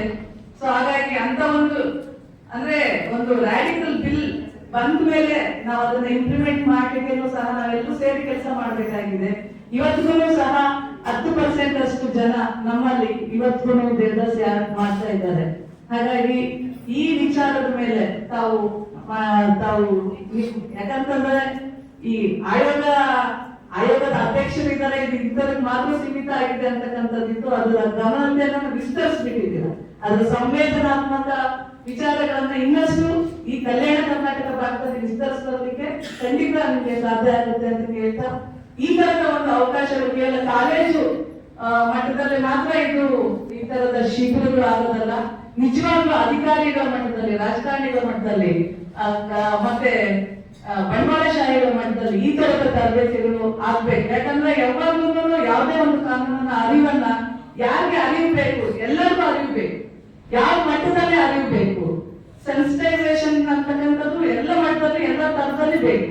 ಹಾಗಾಗಿ ಯಾವ್ಯಾವ ಮಟ್ಟದಲ್ಲಿ ಯಾರ್ಯಾರಿಗೆ ಯಾವ ತರ ನಾವು ಸಂವೇದನಾತ್ಮಕ ಮೂಲಕ ಅವರನ್ನ ಒಂದು ಮನುಷ್ಯತ್ವದ ನೆಲೆಗೆ, ಜೀವಪರವಾಗಿರ್ತಕ್ಕಂಥ ಆಲೋಚನೆಯ ನೆಲೆಗೆ ಕೊಂಡೊಯ್ತೀವಿ ಅಂತಕ್ಕಂಥದ್ದು ತುಂಬಾ ಮುಖ್ಯವಾಗಿರ್ತಕ್ಕಂಥದ್ದು. ಹಾಗಾಗಿ ಈ ಒಂದು ನೆಲೆಗಳಲ್ಲಿ ಈ ಕೆಲಸ ಆಗ್ಬೇಕು ಅಂತ ಕೇಳ್ತಾ, ಇದನ್ನ ಆರ್ಗನೈಸ್ ಮಾಡಿರ್ತಕ್ಕಂಥ ಚಂದ್ರಶೇಖರ್ ಅವ್ರಿಗೆ ಮತ್ತೆ ವುಮೆನ್ಸ್ ಯೂನಿವರ್ಸಿಟಿಯ ಎಲ್ಲ ಬಳಗಕ್ಕೆ ನಾನು ವಂದಿಸ್ತಾ ಈ ಒಂದು ಅವಕಾಶಕ್ಕಾಗಿ ನಾನು ಧನ್ಯವಾದಗಳನ್ನ ಹೇಳ್ತೀನಿ. ಎಲ್ಲರೂ ಕೂಡಿ ಕೆಲಸ ಮಾಡಿ ಒಂದು ಹೊಸ ನಾಗರಿಕ ಸಮಾಜನ ಕಟ್ಟಲಿಕ್ಕೆ ನಾವೆಲ್ಲರೂ ಜೊತೆ ಆಗ್ಬೇಕಾಗಿದೆ ಅಂತ ಹೇಳ್ತಾ ನಮಸ್ಕಾರಗಳು ಹೇಳ್ತೀನಿ. ದಾರಿಯಲ್ಲಿ ಹೋಗ್ತಾ ಸ್ಟೇಷನ್ಗಳು ಬರ್ತಾರೆ. ಒಂದ್ ಸ್ಟೇಷನ್ ನೀವು ಹೊರಗೆ ನೋಡಿದಾಗ ಟ್ರೈನ್ ನಿಂತಿರ್ತದ, ಬಹಳ ಚಲೋ ಇರ್ತದೆ, ಬಹಳ ಸೂಪರ್ ಚೆನ್ನಾಗಿದೆ, ಮಜಾ ಇದೆ, ಮನಸ್ಸಿಗೆ ಸಂತೋಷ ಕೊಡ್ತಾ ಇದೆ ಅಂತ ಹೇಳಿ ನೀವು ಇಳಿದು ಬಿಟ್ರೆ ಬೆಂಗಳೂರು ತಲುಪ್ತೀರಾ? ನಟ್ಟ ನಡುವಿನ ದಾರಿನ ಮೇಲೂ ಇಲ್ಲ ಕೆಳಗೂ ಇಲ್ಲ, ಬಿಜಾಪುರನೂ ಇಲ್ಲ ಬೆಂಗಳೂರು ಇಲ್ಲ. ಸೊ ಹಾಗಾಗಿ ನಿಮ್ಮ ಗುರಿ ತಲುಪುವ ತನ ನಿಮ್ಮ ಏಕಾಗ್ರತೆ, ನಿಮ್ಮ ಶ್ರಮ, ನಿಮ್ಮ ಶ್ರದ್ಧೆ ದಾರಿ ತಪ್ಪಬಾರದು. ನೀವೆಲ್ಲ ಅಂಬೇಡ್ಕರ್ ಮಕ್ಕಳು ನೆನಪಿಕೊಳ್ಳಿ. ಸಂಗಾತಿಯನ್ನ ಹಾರಿಸ್ಕೋಬೇಕಾದ್ರೂ ಸಹ ಬಹಳ ಹುಷಾರಾಗಿರ್ಬೇಕು. ತಂದೆ ತಾಯಿಯನ್ನ ಮನಸ್ಸಿಗೆ ನೋವು ಮಾಡಿ ಮಾಡುವುದು ಬೇಡ. ನಾವೆಲ್ಲ ಒಪ್ಪಿಸಿ ಮದುವೆ ಮಾಡ್ಕೊಂಡ್ವಿ ಆಯ್ತಾ. ನಮ್ಮ ತಂದೆ ಆ ಊರಿಗೆ ಬಹಳ ದೊಡ್ಡ ಅನುಕೂಲಸ್ಥರು. ನನ್ನ ಮನೆಯವರು ಸ್ಕೂಲ್ ಟೀಚರ್ ಮಗ. ಬಹಳ ಹೆಮ್ಮೆಯಿಂದ ಹೇಳ್ತೀನಿ ನಾನು ಇವತ್ತು ಶಿಕ್ಷಕಿ ಅಂತ. ಸೊ ಹಾಗಾಗಿ ಪ್ರತಿಯೊಂದು ಹಂತದಲ್ಲೂ ನಾವು ಸೆಲೆಕ್ಟ್ ಮಾಡ್ಕೊಳ್ಳೋ ಹುಡುಗ ಬಹಳ ಕರೆಕ್ಟ್ ಆಗಿರ್ಬೇಕ್ರಿ. ಇವತ್ತು ಏನಾಗುತ್ತೆ ಗೊತ್ತಾ, ಇನ್ಸ್ಟಾ ಅಲ್ಲಿ ಮಹಿಳಾ ಆಯೋಗದ ಅಧ್ಯಕ್ಷೆಯಾಗಿ ಇದನ್ನ ಹೇಳಿಲ್ಲ ಅಂತಂದ್ರೂ ನನ್ನ ಭಾಷಣ ಪರಿಪೂರ್ಣ ಅಲ್ಲ. ಇನ್ಸ್ಟಾ ಫೇಸ್ಬುಕ್ ನಲ್ಲಿ ಎಲ್ಲ ಫ್ರೆಂಡ್ಸ್ ಆಗ್ತಾರೆ. ನಾನು ಆಯೋಗದ ಅಧ್ಯಕ್ಷೆಯಾಗಿ ಎಲ್ಲ ನಾನು ಕಂಡಿದ್ದೀನಿ. ಮದುವೆ ಆಗಿರೋ ಹೆಣ್ಮಗಳು ಸಹ ಗಂಡನ್ನ ಮಕ್ಕಳನ್ನ ಬಿಟ್ಟು ಬಂದ್ಬಿಡ್ತಾಳೆ ಬೆಂಗಳೂರಿಗೆ. ಇದನ್ನೆಲ್ಲ ನೋಡಿದ್ದೀನಿ. ಅವ ಇನ್ಸ್ಟಾಗ್ರಾಮ್ ಫ್ರೆಂಡ್ ಆಗೋನು, ಅವ ಹಿಂದೆ ಗೊತ್ತಿಲ್ಲ ಮುಂದೆ ಗೊತ್ತಿಲ್ಲ ನಮಗೆ. ಅವ್ನು ನಮ್ಮ ನಿಜವಾಗ್ಲೂ ಬಾಳಿಸ್ತಾನ ಅವನು. ಅದು ಎರಡನೇ ಬಿಡ್ರಿ. ಯಾವ ಮಟ್ಟಕ್ಕೆ ತರ್ತಾರೆ ಅಂದ್ರೆ ನಿಮ್ಮ ಹತ್ರ ಇಷ್ಟು ಫ್ರೆಂಡ್ಶಿಪ್ ಮಾಡ್ಕೊಂಡು ನಿಮ್ ವಿಡಿಯೋಸ್ ಶೇರ್ ಮಾಡ್ಕೋತಾರ, ನಿಮ್ ಫೋಟೋಸ್ ಶೇರ್ ಮಾಡ್ಕೋತಾರ, ಎಲ್ಲ ಮಾಡ್ಕೋತಾರ. 6 ತಿಂಗಳಾದ್ಮೇಲೆ ನಿಮ್ಮನ್ನು ಬ್ಲಾಕ್ ಮೇಲ್ ಮಾಡಕ್ ಶುರು ಮಾಡ್ತಾರೆ. ಎಷ್ಟು ಜನ ಹೆಣ್ಮಕ್ಳು ಅವ್ರ ಅಪ್ಪನ ಹತ್ರ ಅಥವಾ ಯಾವ್ದೋ ಒಂದು ಪಾರ್ಟ್ ಟೈಮ್ ಜಾಬ್ ಮಾಡ್ತಿರ್ತಾರೆ, ಹಣ ಎಲ್ಲ ಇಸ್ಕೊತಾನವ. ಇಸ್ಕೊಂಡು ಕಡೆಗೆ ನಿಮ್ ಫೋಟೋಸ್ ವಿಡಿಯೋಸ್ ಎಲ್ಲ ಇರ್ತಾವಲ್ಲ, ನಿಮ್ ಫ್ರೆಂಡ್ಸ್ ಎಲ್ಲ ಗೊತ್ತಿರ್ತದ. ಅದು ಫೇಸ್ಬುಕ್ ನಲ್ಲಿ ಯಾರು ಅವ್ರಿಗೆಲ್ಲ ರಿಕ್ವೆಸ್ಟ್ ಕಳಿಸ್ತಾನೆ, ನೀನ್ ಬ್ಲಾಕ್ ಮೇಲ್ ಮಾಡಕ್ ಶುರು ಮಾಡ್ತಾನೆ. ನಾ ಅವ್ರಿಗೆ ಕಳಿಸ್ತೀನಿ, ಇವ್ರಿಗೆ ಕಳಿಸ್ತೀನಿ, ನಂಗೆ ರೊಕ್ಕ ಕೊಡು, ನೀ ಅಲ್ಲಿ ಬಾ ಇಲ್ಲಿ ಬಾ. ಶೋಷಣೆ ಬಹಳ ದೊಡ್ಡ ಮಟ್ಟಿಗೆ ನಡೆದಿದೆ, ಸೈಬರ್ ಕ್ರೈಮ್. ಅವಾಗ್ಲೂ ನೀವು ಅನ್ಸಬಾರ್ದು. ನಾನು ಜೇವರ್ಗಿಲ್ಲ ಒಂದು ಹೆಣ್ಣು ಹುಡುಗಿ PUC 2 ಹುಡುಗಿ ಫೋನ್ ಮಾಡಿತ್ತು. ಆಕೆ ನನ್ನ ನಂಬರ್ ಗೊತ್ತಿತ್ತು. ನಾನು ಯಾಕಂದ್ರೆ ಕಾಲೇಜ್ಗೆ ಹೋಗಿದ್ದೆ ನಾನು ಜೇವರ್ಗಿ ವಿಸಿಟ್ ಮಾಡಿದಾಗ. ಮೇಡಮ್ ಈ ತರ ನಾ ಇನ್ಸ್ಟಾಗ್ರಾಮ್ ಅಲ್ಲಿ ಒಂದು ಹುಡುಗನ್ ಫ್ರೆಂಡ್ ಆಗಿದ್ದೀನಿ, ಈಗ ಕೆಟ್ಟದಾಗೆಲ್ಲ ಫೋಟೋಸ್ ಕಳಿಸ್ತಾನೆ. ನಾ ಆಕಿಗೆ ಹೇಳಿದೆ ಹೆದರ್ಕೋಬಾರ್ದು, ನೀನು ಸೀದಾ ಸ್ಟೇಷನ್ಗೆ ಹೋಗು ಅಂತ. ಸ್ಟೇಷನ್ ಕಳಿಸಿ ಅವ್ನು ಯಾವ ನಂಬರ್ ಇದೆ ಎಲ್ಲ ಕಳಿಸಿ ಡಿಲೀಟ್ ಮಾಡಿಸಿ ಅವನ ಮೇಲೆ FIR ಮಾಡಿಸಿ ಆ ಹೆಣ್ಮಗಳಿಗೆ ನಿಶ್ಚಿಂತೆಯಿಂದ ಹೋಗ್ತಾ ಇದ್ದಾರೆ. ತಪ್ಪು ಮಾಡದೇ ಇರೋರು ಯಾರು ಅಲ್ಲ. ಮನುಷ್ಯ ಅಂತ ತಪ್ಪು ಮಾಡ್ತೀವಿ, ಮರ ಮಾಡ್ತಿದ್ದ ತಪ್ಪು ಮಾಡಿದೀವಿ ಅಂತ ನೀವೇನಾರು ಅನ್ಸ್ಕೊಂಡ್ಬಿಟ್ರೆ, ನೀವು ಹೆದರ್ಕೊಂಡ್ಬಿಟ್ರೆ, ಅಯ್ಯೋ ಸ್ಟೇಷನ್ ಹೋದ್ರೆ ಏನಂತ ಕೂಡ್ತಾರೋ, ಅಯ್ಯೋ ನಾ ತಪ್ಪಿಗೆ ಹಂಗ ಅನ್ಕೊಂಡ್ರೆ ಅಲ್ವಾ ಸಾಯವರೆಗೂ ಶೋಷಣೆಯಲ್ಲಿ ಬದುಕಬೇಕಾಗತ್ತೆ. ಎದ್ದೇಳಿ, ಹೇಳಿ ಎದ್ದೇಳಿ. ಅನ್ಯಾಯದ ವಿರುದ್ಧ ಹೋರಾಟ ಗೊತ್ತಾಯ್ತಾ? ಮರಿಬೇಡಿ. ಸೈಬರ್ ಕ್ರೈಮ್ ಒಂದು ಹೆಲ್ಪ್ ಲೈನ್ ಇದೆ. ಎಷ್ಟು ಜನ ಗೊತ್ತು? ಕರೆಕ್ಟ್.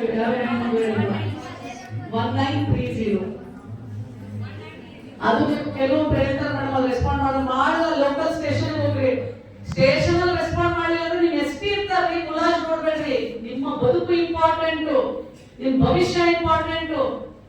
ಬ್ಲಾಕ್ ಮೇಲ್ ಮಾಡೋರ್ನ ಸಹಿಸ್ಕೊಡುದು ನೀವು. ಅದಕ್ಕೆ ನಿಮ್ಗೆ ಬಹಳ ನಂಬಿಕೆ ಇರೋರ್ನ ಬಿಟ್ಟು ನಿಮ್ ಫೋಟೋಸ್ ವಿಡಿಯೋಸ್ ಯಾರ ಜೊತೆ ಶೇರ್ ಮಾಡಬೇಡಿ. ಗೊತ್ತಾಯ್ತಾ? ನಾವು ಮಾಡ್ತಿದ್ದು ಲವ್ ಅದೆಲ್ಲ ಬೇರೆ, ಇವಾಗಿನ ಲವ್ವೇ ಬೇರೆ. ಸೊ ಬಹಳ ಹುಷಾರಾಗಿರಿ. ಇದೆಲ್ಲ ನನ್ನ ಮಕ್ಕಳು ಡೆಸ್ಟಿನೇಷನ್ ತಲುಪೋದಲ್ಲ, ಮದುವೆನೂ ಬೇಡ. ಗೊತ್ತಾಯ್ತಾ? ಮದುವೆ ಆದ್ಮೇಲೆ ಬಹಳ ಕಷ್ಟ. ಗಂಡ ಆತರ ಸಿಗ್ಬೇಕಲ್ಲ. ನಮ್ಮ ಮಕ್ಕಳು ನೋಡ್ಕೊತೀನಮ್ಮ, ನೀವು ಓದ್ಬಾ ಅಂತೀರಾ? ಯಾರು ಕೈ ಅಂತ ನೋಡ ಒಬ್ರು ಅಂತ ಕೇಳಿಸ್ಬಿಟ್ರಲ್ಲ.